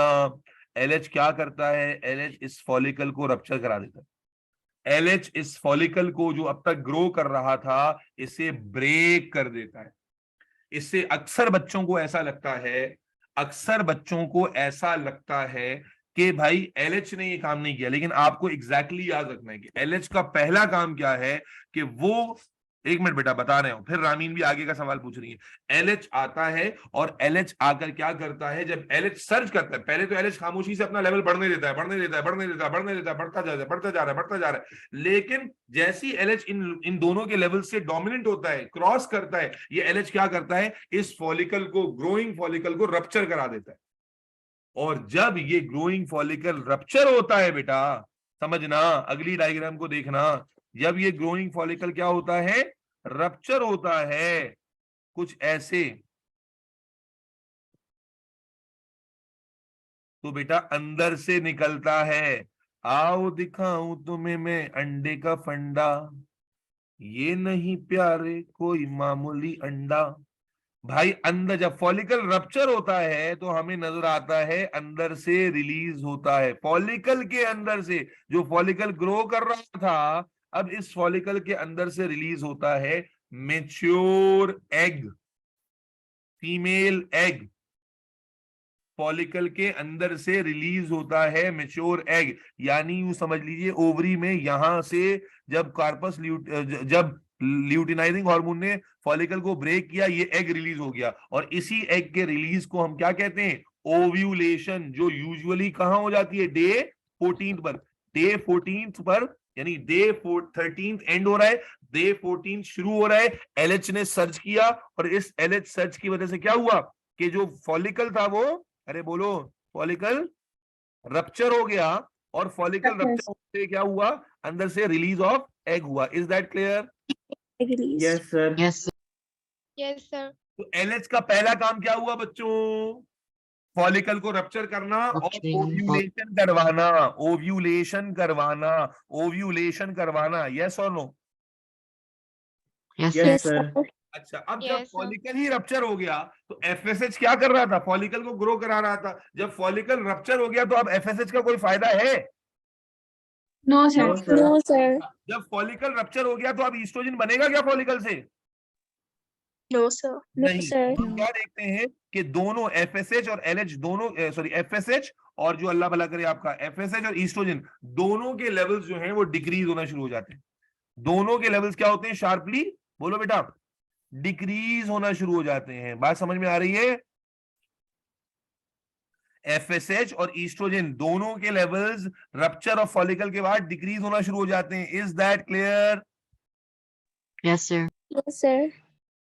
बेटा कंफ्यूजन नहीं होनी चाहिए। जबकि LH के लेवल्स भी नीचे आना शुरू हो जाते हैं, क्योंकि LH का मेजर काम क्या था, अपने फॉलिकल को रप्चर करना, लेकिन बहुत तेजी से नीचे नहीं आते। लेकिन याद रखिएगा कि 14th डे पर, 14th डे, बड़ी इंपॉर्टेंट बात बता रहा हूं, यानी 13th डे जब एंड हो रहा है और 14th डे लग रहा है, इस वक्त 3 हार्मोन्स हैं जिनके लेवल पीक पर होते हैं। FSH का लेवल भी पीक पर होता है, ईस्ट्रोजन का लेवल भी पीक पर होता है, और LH का लेवल भी पीक पर होता है। और इसके बाद 14th डे से ऑनवर्ड्स इन तीनों हार्मोन के लेवल गिर जाते हैं। अक्सर बच्चों को कंफ्यूजन ये होती है, वो समझते हैं कि FSH और ईस्ट्रोजन का लेवल तो गिर जाएगा, LH का लेवल बढ़ेगा। नहीं भाई, LH का एक ही काम था, और वो क्या काम था LH का? LH का क्या काम था कि भाई फॉलिकल को आके क्या करना था, अरे बोलो, रप्चर करना। Rupture, sir. यही इसका मेन काम था, जो इसने कर दिया। उसके बाद LH के लेवल उतने कम नहीं होते जितने बाकियों के हो जाते हैं, लेकिन जितने लेवल LH सर्ज पर आए थे उतने लेवल दोबारा अचीव नहीं होते, यानी LH का लेवल जो है वो इसके बाद डिक्रीज होता है, और डिक्रीज होने के बाद बहुत कम नहीं हो जाता, लेकिन जो मैक्सिमम लेवल था वो हमें ओव्यूलेशन वाले दिन ही मिला है। और इसी वजह से बच्चे लिसन केयरफुली, जब तीनों हार्मोन इस डे ऑफ ओव्यूलेशन पर मैक्सिमम लेवल पर होते हैं तो फीमेल की बॉडी का टेम्परेचर यूजुअली हाई हो जाता है। जो कपल्स कंसीव नहीं कर पा रहे होते, जिनमें कंसेप्शन के मसले होते हैं, जब वो डॉक्टर के पास मशवरे के लिए जाते हैं तो डॉक्टर उनकी फीमेल को यही मशवरा देते हैं कि भाई कंसेप्शन का चांस अगर इंक्रीज करना है तो कहां पर मीटिंग करें, अपनी साइकिल के डे मिड पर, 14th डे पर मीटिंग करें, क्योंकि 14th डे पर एग रिलीज होता है फ्रेश, तो चांसेस ऑफ फर्टिलाइजेशन सबसे ज्यादा होते हैं। अब सवाल डॉक्टर पूछती है खातून कि भाई मुझे कैसे पता चलेगा कि मेरे अंदर ओव्यूलेशन हो रही है? तो डॉक्टर बताता है कि भाई एक तो अपनी साइकिल की आप मॉनिटर करें कि साइकिल कितने दिन की है और उसका मिड निकालें, क्योंकि 28 डे की साइकिल पे 14th डे पे एग रिलीज हो रहा है, यानी मिड पर रिलीज हो रहा है। और दूसरा डॉक्टर कहता है कि रोज अपनी बॉडी टेम्परेचर को मेजर करें। जिस दिन आपका बॉडी टेम्परेचर आपको बढ़ावा लगे, मोस्ट लाइकली ओव्यूलेशन का टाइम आ गया है, और उस वक्त मीटिंग करना सबसे ज्यादा successful ratio of rate of fertilization में रिफ्लेक्ट होगा। क्यों क्यों टेम्परेचर बढ़ जाता है? क्योंकि एलएच का लेवल भी मैक्सिमम होता है, ईस्ट्रोजन का लेवल भी इस वक्त मैक्सिमम होता है, और एफएसएच का लेवल भी मैक्सिमम होता है। तो तीन हार्मोन्स की मैक्सिमम जो है ना लेवल्स की वजह से जो बॉडी टेम्परेचर है, मेटाबॉलिक टेम्परेचर है, वो बढ़ जाता है। और slight increase in the body temperature अगर आप रेगुलर मॉनिटर कर रहे हैं तो आपको महसूस फीमेल जो है वो मेजर कर सकती है। और फिर आफ्टर ओव्यूलेशन तीनों हार्मोन्स के लेवल गिरना शुरू हो जाते हैं। जी बेटा, अब सवाल लेना शुरू करता हूं। पहला सवाल, जी बेटा बोले। ईमान मुंतहा पूछना चाह रही है, बोले बेटा ईमान। मुझे पूछना था एलएच का लेवल कम्प्लीटली ड्रॉप क्यों नहीं होता? मैं अभी बताऊंगा, अभी पूरी अभी अगला फिर ये आगे की सबको टेंशन पड़ी, अभी बताऊंगा कंप्लीट ड्रॉप क्यों नहीं होता, उसका भी रीजन दे दूंगा। अभी दो टेंशन ले, अगली बात वही बताने लगा हूं। लेकिन पहले इस बात पर सर्टेन हो जाए ना हम लोग सारे कि मैक्सिमम लेवल जो तीनों हार्मोन के हैं वो कहां अचीव होते हैं? हमें ओव्यूलेशन के आने से पहले, और उसके बाद सबके और लेवल्स गिरना शुरू होते हैं। हाउ एवर एलएच ने देर से स्टार्ट किया था तो एलएच के लेवल इतना जल्दी जल्दी नहीं गिरते, लेकिन जो पीक लेवल थे वो अचीव कर चुके हैं हम लोग। इज दैट क्लियर बच्चों? और कोई सवाल है? सर सर ये तीनों हार्मोन्स जो पीक लेवल पे आ रहे हैं ये मुझे समझ में नहीं आया। अरे तीनों हार्मोन एक लेवल पे नहीं आ रहे मेरे बच्चे, तीनों हार्मोन के लेवल्स एक ही वक्त में पीक कर रहे हैं।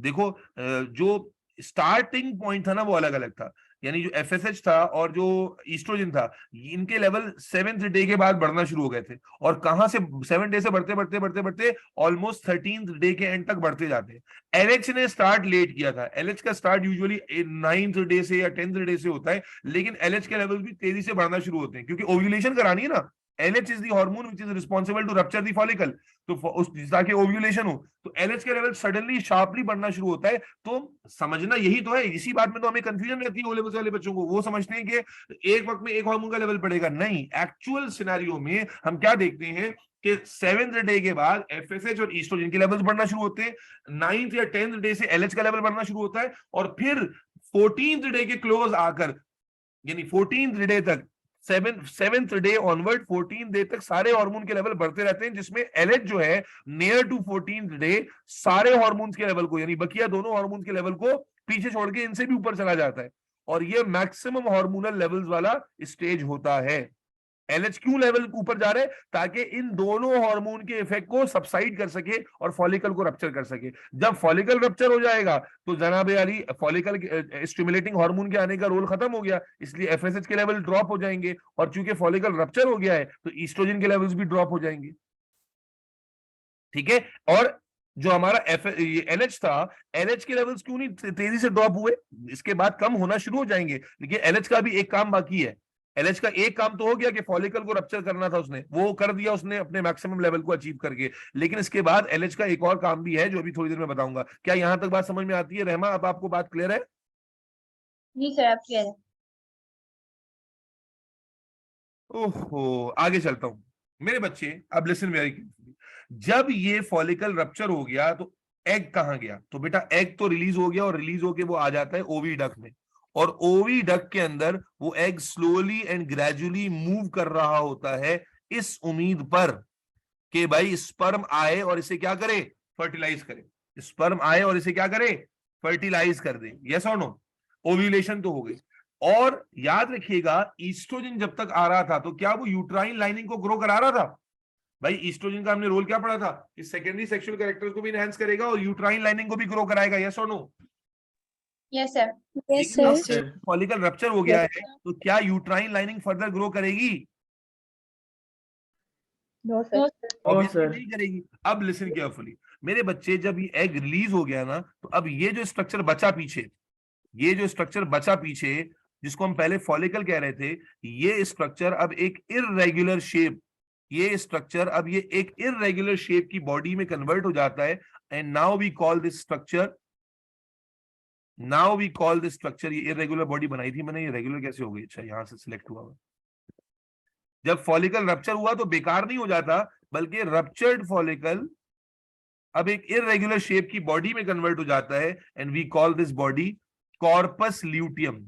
कॉर्पस ल्यूटियम, कॉर्पस ल्यूटियम, जिसको हम पहले फॉलिकल कह रहे थे, अब वो जब रप्चर हो गया तो रप्चर होने के बाद जो उसका रिमेन है, पहले फॉलिकल का वर्ड है, कॉर्पस ल्यूटियम का वर्ड पहले इस्तेमाल करना गलत हो जाएगा। अब जब फॉलिकल रप्चर हुआ तो रप्चर होके जो इसके रिमेन्स बचे हैं, इसे हम कॉर्पस ल्यूटियम कहते हैं। अब होता यह है बच्चों कि कॉर्पस ल्यूटियम अब एक और हार्मोन प्रोड्यूस करना शुरू कर देता है। कॉर्पस ल्यूटियम जब बनता है आफ्टर ओव्यूलेशन, अब ये एक और हार्मोन रिलीज करना शुरू कर देता है, विच इज प्रोजेस्टेरॉन। अब आ गया second hormone, progesterone. Progesterone, corpus luteum क्या करता है, एक और हार्मोन रिलीज करना शुरू कर देता है। पहले ईस्ट्रोजन रिलीज हो रहा था, अब यहां से एक और हार्मोन रिलीज करना होना शुरू हो जाता है, प्रोजेस्टेरॉन। और एलएच के लेवल क्यों नहीं शार्पली ड्रॉप हो रहे हैं या बिल्कुल जीरो हो जा रहे हैं? क्योंकि कॉर्पस ल्यूटियम का बाकी रहना एलएच के लेवल्स पे डिपेंड करता है। अगर एलएच के लेवल्स बिल्कुल गिर जाएंगे तो ये कॉर्पस ल्यूटियम भी टूट जाएगा।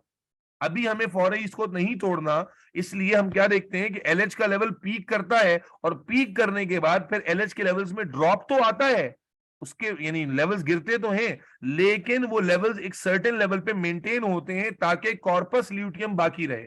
और कॉर्पस ल्यूटियम बनाना शुरू करता है एक और हार्मोन, विच इज प्रोजेस्टेरॉन। बेटा कॉर्पस ल्यूटियम को रिलीज नहीं करता, ये जो फॉलिकल है ना, जो जिसने एग रिलीज किया है, फॉलिकल रप्चर होने के बाद जो जिस स्ट्रक्चर में कन्वर्ट होता है, इसे हम कॉर्पस ल्यूटियम कहते हैं। फॉलिकल ही कन्वर्ट हो गया है कॉर्पस ल्यूटियम में, और ये कॉर्पस ल्यूटियम क्या कर रहा है, अब चौथा हार्मोन बना रहा है, प्रोजेस्टेरॉन। और बच्चों प्रोजेस्टेरॉन का काम क्या होता है, लिसन वेरी केयरफुली, प्रोजेस्टेरॉन का काम क्या होता है, ये प्रोजेस्टेरॉन कमाल का हार्मोन है। प्रोजेस्टेरॉन असल में ईस्ट्रोजन की ड्यूटी संभाल लेता है। ईस्ट्रोजन की ड्यूटी क्या थी? अरे भाई ईस्ट्रोजन की ड्यूटी क्या थी? सेकेंडरी सेक्सुअल कैरेक्टर्स को एनहांस करना और यूट्राइन को ठीक करना। क्यों करना? बोलो बच्चों, प्रोजेस्टेरॉन की ईस्ट्रोजन की ड्यूटी यही थी ना, सेकेंडरी सेक्सुअल कैरेक्टर्स को एनहांस करना और यूट्राइन लाइनिंग को ग्रो कराना। अरे बोलो भाई। Yes sir. तो प्रोजेस्टेरॉन, Yes, जो ईस्ट्रोजन ने जो काम छोड़ा था, प्रोजेस्टेरॉन उसी काम को टेक ओवर कर लेता है। ईस्ट्रोजन ने जो काम छोड़ा था, प्रोजेस्टेरॉन उस काम को टेक ओवर कर लेता है कि भाई ईस्ट्रोजन ने इतनी मेहनत की थी, यूट्राइन लाइनिंग को ग्रो कराया था, तो वो मेहनत जाया ना हो जाए। तो प्रोजेस्टेरॉन क्या करता है, यूट्राइन लाइनिंग की ग्रोथ को मेंटेन करता है और उसमें ग्रेजुअल इंक्रीज करता है। ईस्ट्रोजन और प्रोजेस्टेरॉन के ना मैकेनिज्म में फर्क ये है कि दोनों काम तो सेम करते हैं, लेकिन ईस्ट्रोजन की जो इंटेंसिटी होती है ना, वो ज्यादा होती है। ईस्ट्रोजन जल्दी जल्दी करता है, और प्रोजेस्टेरॉन जो है ना, बड़ा ही स्टेबल किस्म का हार्मोन है, और वो काम आराम आराम से करने का बिलीवर है। तो यूं समझ लीजिए कि जब फॉलिकल रप्चर हुआ, एग रिलीज हो गया, पीछे फॉलिकल कन्वर्ट हो गया कॉर्पस ल्यूटियम में, और कॉर्पस ल्यूटियम ने बनाना शुरू किया प्रोजेस्टेरॉन। और प्रोजेस्टेरॉन जो है वो सेकेंडरी सेक्सुअल कैरेक्टर में भी ग्रेजुअल एनहांसमेंट पैदा करता है, और यूट्राइन लाइनिंग को भी स्लोली और ग्रेजुअली जो है वो कंट्रोल कर रहा होता है, बढ़ा रहा होता है, मेंटेन कर रहा होता है। मेरे बच्चे, ओव्यूलेशन के बाद आप समझिएगा जरा, हमने साइकिल को जब डिवाइड किया था, याद रखिए, तो हमने क्या कहा था, मेंस्ट्रुअल फेज था, फिर फॉलिकुलर फेज स्टार्ट हुआ, फिर 14th डे पे ओव्यूलेशन हो गई। उसके बाद हम क्या देख रहे हैं कि सबसे लॉन्गेस्ट फेज स्टार्ट हुआ है ल्यूटियल फेज, जो 15th डे से 28 डे तक चलेगा, जिसमें हमने क्या देखा कि कॉर्पस ल्यूटियम फॉर्म हो गया और उसने प्रोजेस्टेरॉन रिलीज करना शुरू किया, और प्रोजेस्टेरॉन भाई साहब जो है उसने यूट्राइन लाइनिंग को ग्रो कराना शुरू किया या मेंटेन करना शुरू किया। खुलासा ये कि जो मेंस्ट्रुअल साइकिल का सेकंड फेज है 15th डे ऑनवर्ड, उसमें एक ही हार्मोन है जिसका लेवल डोमिनेंट होता है, और वो कौन सा हार्मोन है? बोलो बेटा, प्रोजेस्टेरॉन। प्रोजेस्टेरॉन। सेकेंड फेज जो है 15th डे ऑनवर्ड, देखो पहले फेज में 14th डे तक 3 हार्मोन्स ने सर्च किया था, लेकिन अगर हम सेकेंड हाफ में देखेंगे तो हमें नजर आएगा कि एक ही डोमिनेटिंग हार्मोन है जो डोमिनेट कर रहा होता है पूरे साइकिल को, दैट इज प्रोजेस्टेरॉन। और प्रोजेस्टेरॉन जो है उसके लेवल्स मेंटेन रहते हैं टिल 28th डे। 28 डे तक इसके लेवल आहिस्ता आहिस्ता करके गिरते हैं, यानी बहुत ज्यादा तेजी से नहीं गिरते, बल्कि आहिस्ता आहिस्ता करके डिक्रीज आता है, और 28 डे तक प्रोजेस्टेरॉन रिलीज होता रहता है। 28 डे तक अगर कोई खुशखबरी ना आए, यानी फर्टिलाइजेशन ना हो, कोई खुशखबरी ना आए, कंसेप्शन ना हो, तो प्रोजेस्टेरॉन के लेवल्स शार्पली डिक्रीज हो जाते हैं। प्रोजेस्टेरॉन के लेवल्स शार्पली क्या होते हैं? अरे बोलो, डिक्रीज हो जाते हैं। Decrease. और जब Decrease हो प्रोजेस्टेरॉन जाता है। करते हैं, जब प्रोजेस्टेरॉन के लेवल डिक्रीज करते हैं मेरे बच्चे, तो यूट्राइन लाइनिंग जो अच्छी खासी ग्रो हो चुकी होती है, वो अपने आप को होल्ड नहीं कर पाती। और uterine lining, uterine muscles, uterine epithelium along with this egg जो अब तक डेड हो चुका है, ये एग जो 28 दिन तक जिंदा जिंदा तो नहीं रहता, 28 दिन से पहले ही डेड हो जाता है, ये डेड एग, क्योंकि फर्टिलाइजेशन नहीं हुई, ये एग जाया हो गया, ये dead egg along with the uterine muscles, uterine lining, ठीक है ना, और म्यूकस 28 दिन तक प्रोजेस्टेरॉन का लेवल मेंटेन रहने की कोशिश करता है। लेकिन 28 दिन जब पूरे हो जाते हैं साइकिल में, तो progesterone, corpus luteum break down हो जाता है। क्यों ब्रेक डाउन हो जाता है? क्योंकि असल में 28वें दिन तक आते आते जो ल्यूटिनाइजिंग हार्मोन आ रहा था ना, एलएच, जिसने कॉर्पस ल्यूटियम को मेंटेन करके रखा हुआ था,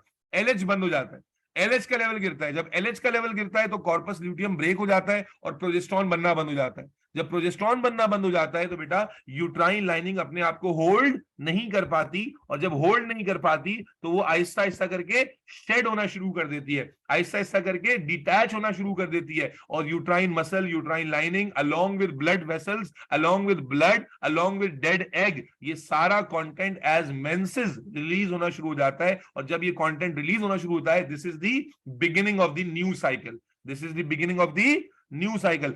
दोबारा समझना, ओव्यूलेशन के बाद अब हमारे पास एलएच का लेवल गिरता है, एलएच का लेवल लेकिन मेंटेन रहता है एक सर्टेन पॉइंट पर, क्योंकि उसे कॉर्पस ल्यूटियम को बाकी रखना है, और कॉर्पस ल्यूटियम प्रोजेस्टेरॉन बनाना शुरू करता है। तो मेंस्ट्रुअल साइकिल के सेकेंड हाफ में progesterone is the only dominant hormone. Progesterone का लेवल जो है ना वो मेंटेन रहता है क्लोज टू 28 डे, और फिर जब एलएच आना अचानक से बंद हो जाता है, अगर कंसेप्शन नहीं हुई है, अगर फर्टिलाइजेशन नहीं हुई है, तो 28 डे पर एलएच के लेवल्स एकदम से ड्रॉप करते हैं, जिससे कॉर्पस ल्यूटियम ब्रेक हो जाता है। जब कॉर्पस ल्यूटियम ब्रेक हो जाता है तो प्रोजेस्टेरॉन का लेवल भी खत्म हो जाता है। तो जो यूट्राइन लाइनिंग इतनी ज्यादा ग्रो कर चुकी होती है, ये अपने आप को होल्ड नहीं कर पाती, और जब ये अपने आप को होल्ड नहीं कर पाती तो uterine muscles, blood vessels, uterine epithelium, dead egg, ये सब आहिस्ता आहिस्ता करके शेड होना शुरू हो जाते हैं, और इसी शेडिंग को हम मेंसेस कहते हैं। और जब मेंसेस रिलीज होना शुरू हुए, this is the day 1 of the next cycle.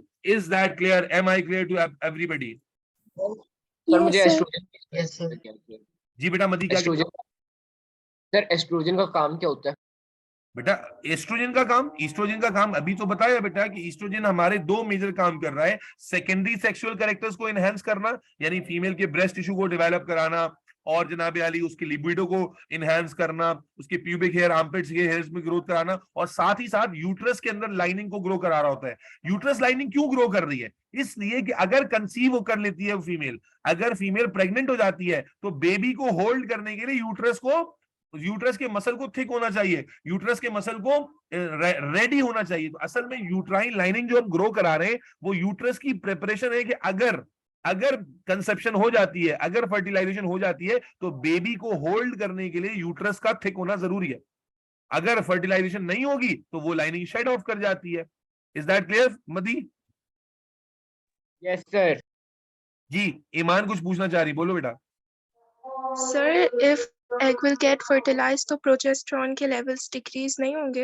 हाँ, वो मैं भी बताता हूँ कि अगर फर्टिलाइजेशन हो जाती तो फिर क्या होता। अभी के लिए पहले इस कॉन्सेप्ट पे हमें सबको क्लियर होना है कि फर्टिलाइजेशन नॉर्मली नहीं हुई, जब नहीं हुई तो फिर क्या हुआ। ये इसमें 2-3 बातें मैं सवाल के तौर पे पूछता हूँ, आपको अगर इसका जवाब आ रहा है, इसका मतलब है आपको प्रोसेस समझ में आ गया।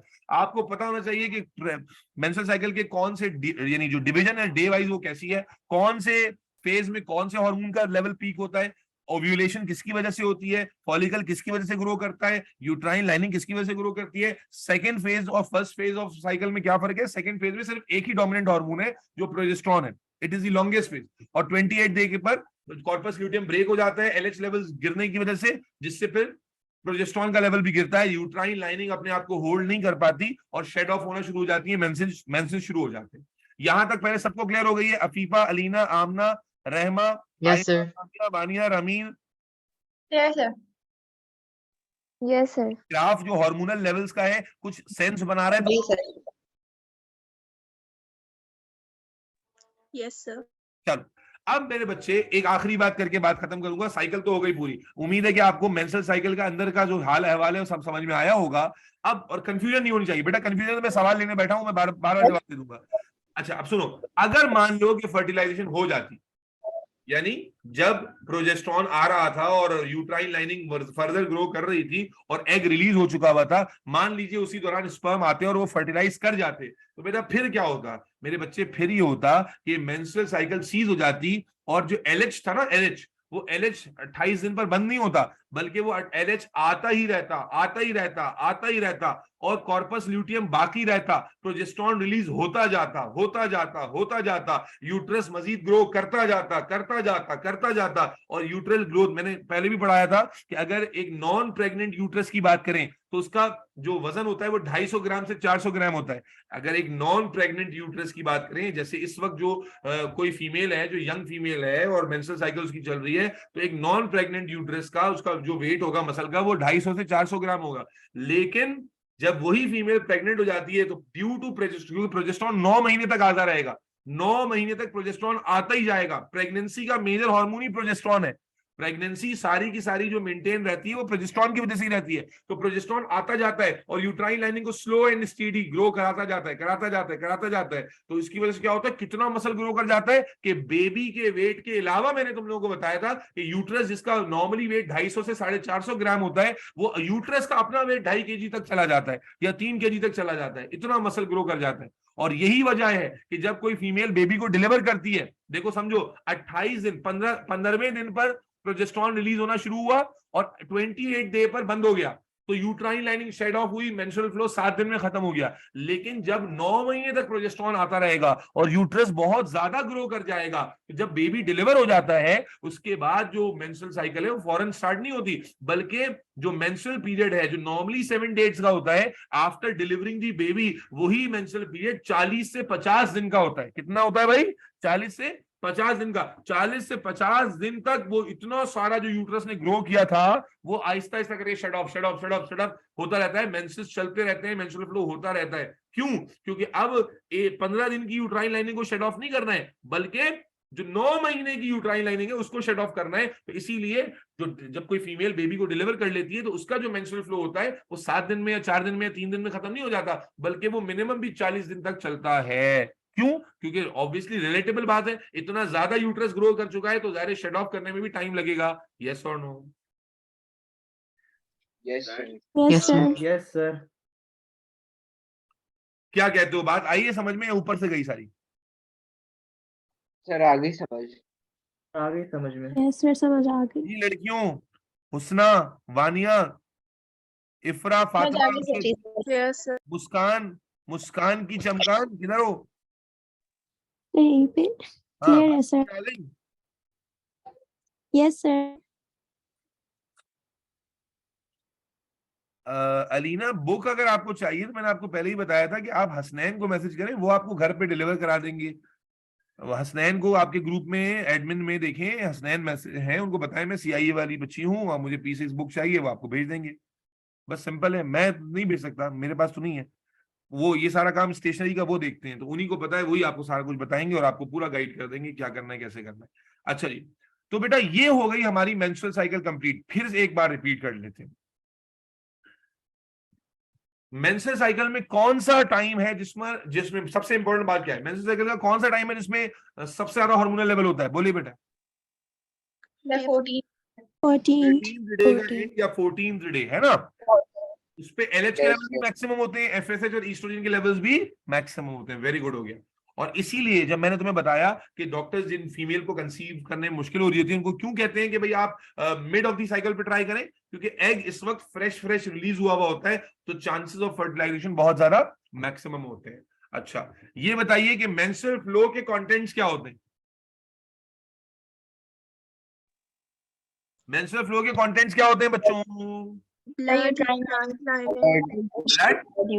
and corpus. यूट्राइन मसल्स और डेड Corpus. एग। जो आपका डेड एग है, एग जो डेड हो चुका है अब तक, वो भी रिलीज हो जाता है, वो भी जाया हो जाता है। ठीक हो गया? अच्छा, ये बताइए कि अल्लाह आपका भला करे, अगर अगर अगर अगर अगर फर्टिलाइजेशन हो जाए और प्रेगनेंसी अगर हो जाए तो फिर कौन से 2 हॉर्मोन्स हैं जो कि पूरी प्रेगनेंसी में अपना रोल प्ले करेंगे? सिर्फ progesterone, LH and progesterone. LH आता रहेगा और प्रोजेस्टेरोन जो है वो रिलीज होता रहेगा और प्रोजेस्टेरोन जो है वो अपना काम करता रहेगा। अच्छा ठीक है, ये बताइए कि ओव्यूलेशन कौन से डे पर होती है? मिड डे पे। बताइए, ये बताइए longest phase of the menstrual cycle क्या है? Luteum phase. लूटियल फेज है। और शॉर्टेस्ट फेज कौन सा है? और क्या कहते हैं, ovulation. Shortest stage of the menstrual cycle, और जो ल्यूटियल फेज है it is the longest stage. अच्छा, ऐसा भी हो सकता है कि एग्जामिनर तुमसे डबल गेम खेल जाए। एग्जामिनर कहे कि एक फीमेल की साइकिल 35 डेज या 34 डेज की है, तो इसकी ओव्यूलेशन कब एक्सपेक्ट करोगे? अगर एक फीमेल की साइकिल 34 डे की हुई तो डे 17। कौन से समझ गए? डे 17 पर एक्सपेक्ट करोगे ना, यस और नो? Yes sir. उसमें डे 14 लिख के मत आ जाना। ओहो, गला बैठ गया भाई। क्लियर है सारी बातें? कोई सवाल है पूछो मेंस्ट्रुअल साइकिल में, अब पूछो जो बिंदास। अब जो आगे की बातें पूछे थे अब पूछो, जो बातें भी दिमाग में आ रही हैं पूछो, बोलो भाई। Any questions related to anything? 4 hormone involve है, प्रोजेस्टेरोन, ईस्ट्रोजन, एफएसएच, एलएच। इनके लेवल कब बढ़ते हैं, कब कम होते हैं, कौन क्या कर रहा है, ये सारी बातें आपको पता होनी चाहिए। Why do cramp happen? अच्छा जी, एक सवाल आया, क्रैम्प क्यों होते हैं? ये अच्छा सवाल है। बहुत सारी लड़कियों को, बहुत सारी खवातीन को मेंस्ट्रुअल फ्लो आने से पहले या मेंस्ट्रुअल फ्लो के दौरान सिवियर क्रैम्प्स होते हैं। ठीक है, क्रैम्प हल्के फुल्के होना इज क्वाइट नॉर्मल, सिवियर होना बाज दफा डाइटरी डेफिशिएंसी की वजह से होता है, पर्टिकुलरली कैल्शियम आयन डेफिशिएंसी की वजह से होता है। इसलिए जिन फीमेल्स को क्रैम्प पड़ते हैं ड्यूरिंग मेंस्ट्रुअल फ्लो, उनको चाहिए कि वो अपनी मिल्क इनटेक को बढ़ा लें और अपना हार्मोनल लेवल कराएं, चेक के ईस्ट्रोजन और प्रोजेस्टेरोन के लेवल ठीक है या नहीं है। ठीक है जी। दूसरा ये कि वो पढ़ते क्यों है क्रैम्प, तो इट्स नॉर्मल। ऑक्सीटोसिन एक हार्मोन होता है, क्योंकि यूट्राइन लाइनिंग एक मसल है, तो वो ऑटोमेटिकली शेड नहीं होना शुरू हो जाती। हमने कह तो दिया कि यूट्राइन मसल अपने आप को होल्ड नहीं कर पाता, शेड हो जाता है, लेकिन असल में एक हार्मोन है जो ऑक्सीटोसिन है, जो हम एंडोक्राइन में पढ़ चुके हैं। तो ऑक्सीटोसिन वो हार्मोन है जो कि लेबर पेन के लिए भी रिस्पॉन्सिबल होता है। उसका काम ही यही है कि यूट्राइन मसल्स को निचोड़ के रख देना, स्ट्रांगली कॉन्ट्रैक्ट और रिलैक्स करना, ताकि वो मसल शेड ऑफ होना शुरू हो जाए। तो basically it is due to oxytocin. Menstrual flow से पहले या मेंस्ट्रुअल फ्लो के दौरान जो हल्के फुल्के या स्ट्रॉन्ग क्रैम्प्स होते हैं वो ऑक्सीटोसिन की वजह से होते हैं, और एबनॉर्मल वो ज्यादा होते हैं जब बहुत ज्यादा पेन होता है। तो उसका रीजन यही होता है कि dietary deficiency, most likely dietary deficiency of calcium या हार्मोनल फ्लक्चुएशन की वजह से ऐसा होता है। ठीक है, और बस जी। सर ये ऑक्सीटोसिन क्या कहते हैं, मिल्क प्रोडक्शन के लिए भी यही होता है जब रिस्पॉन्सिबल? मैंने ऑक्सीटोसिन पढ़ाया था तो बताया था मैंने कि ऑक्सीटोसिन के 2 काम है। लेबर पेन भी इसी वजह से होता है, यूट्राइन कॉन्ट्रैक्शन मेंस्ट्रुअल फ्लो में भी इसी वजह से होती है, और मिल्क प्रोडक्शन नहीं बेटा, मिल्क रिलीज। मिल्क प्रोडक्शन तो प्रोलैक्टिन से होती थी ना, मिल्क प्रोडक्शन प्रोलैक्टिन से होती थी, और मिल्क रिलीज जो है वो ऑक्सीटोसिन से होता है। Okay sir. Sir menstrual flow से पहले पिंपल्स क्यों होते हैं? भाई ये सिंपल है, हार्मोनल लेवल्स की वजह से होते हैं। हार्मोन जो है ना वो, ये सारे स्टेरॉइड हार्मोन है और इनका बॉडी पे इंपैक्ट है। तो पिंपल्स या एक्नीज या और डिफरेंट डिफरेंट तरह की चीजें जो मेंस्ट्रुअल फ्लो में बास खवातीन टू खवातीन वेरी करती हैं, वो ईस्ट्रोजन या प्रोजेस्टेरोन के इफेक्ट होते हैं। बहुत सारे जो है प्रोजेस्टेरोन के इफेक्ट्स हैं, किसी फीमेल में ज्यादा नजर आते हैं, किसी फीमेल में कम नजर आते हैं। प्रोजेस्टेरोन के वन ऑफ द इफेक्ट क्या है कि आपकी बॉडी का मेटाबॉलिक रेट बढ़ा देता है, क्योंकि बॉडी तो सोच रही है कि बेबी को वेलकम करने का टाइम आ रहा है ना, तो मेटाबॉलिक रेट जब बढ़ता है तो हीट प्रोडक्शन बढ़ जाती है। जब हीट प्रोडक्शन बढ़ती है और वो हीट रिलीज प्रॉपर नहीं हो पाता, स्वेट पोर्स वगैरह आपके ब्लॉक हुए होते हैं ड्यू टू जो है ना हार्डन वैक्स ऑफ स्किन, तो वो एक्नीज में कन्वर्ट हो जाता है। बास खवातीन के बाल बहुत तेजी से ग्रो करने लगते हैं, बास के बाल झड़ने लगते हैं। तो ये सारा जो सिम्टोमेटिक हमें पर्सन टू पर्सन नजर आता है फीमेल्स के अंदर, वो सारा हार्मोनल फ्लक्चुएशंस है। अगर हार्मोनल लेवल स्टेबल होंगे तो ऐसी चीजें नजर नहीं आएंगी, लेकिन हमारी खवातीन की चूंकि हेल्थ अच्छी है नहीं, तो हार्मोनल लेवल्स फ्लक्चुएशंस होती हैं, और उन हार्मोनल लेवल्स फ्लक्चुएशंस की वजह से जो सेलुलर फंक्शनिंग है वो एबनॉर्मल हो जाती हैं, जिसकी वजह से हमें एबनॉर्मल चीजें नजर आती हैं। बट कोई घबराने की बात नहीं है, बट डाइट अच्छी कर लें जी। Any other questions? Vania Ramin आप भी कुछ पूछ लें। Ifra, Fatima, Amina, any other questions बच्चों? Hello. No sir, no questions. No, sir. Clear है बेटा? Sir, मेंस्ट्रुअल साइकिल का टॉपिक यहाँ पर अल्हम्दुलिल्लाह सुम्मा अल्हम्दुलिल्लाह खत्म हो गया। अब मुझे अल्लाह की जात से उम्मीद है कि अब एग्जाम में तुम्हें दरमियान की कोई बात पूछ ले, आखिर की पूछ ले, शुरू की पूछ ले, तुम पकड़ के आंसर कर लोगे। What is the function of FSH in male then where, ये कहां से तुमने पढ़ लिया? किसने पूछा था ये? कौन था ये? नीलम। अरे भाई तुम लोग माइक पर क्यों नहीं आते हो? एक बात जो है, अब पता नहीं इसने, अब चूंकि पूछ लेना फिर मैं बताना जरूरी समझता हूँ बच्चे को, कि आपको जान के अब थोड़ी हैरानी होने लगी है। हाँ, हैरानी होगी कि एफएसएच, एलएच या ऑक्सीटोसिन या अल्लाह आपका भला करे टेस्टोस्टेरोन, ईस्ट्रोजन, ये सारे हार्मोन आपने ऐसा पढ़ा है कि जैसे टेस्टोस्टेरोन मेल में है और बाकी सारे फीमेल में है, जबकि असल में ऐसा नहीं होता।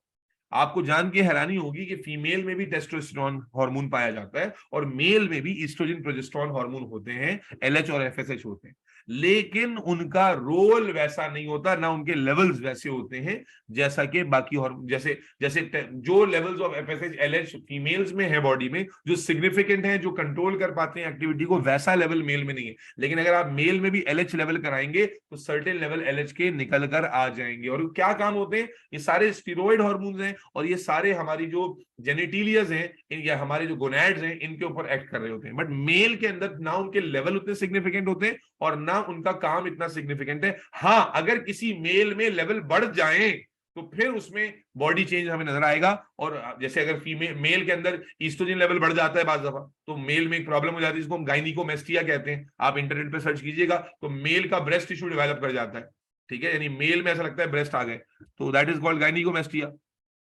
ठीक है sir, so transgender are their level, हाँ ट्रांसजेंडर के अंदर उनके लेवल्स हाई होते हैं जी।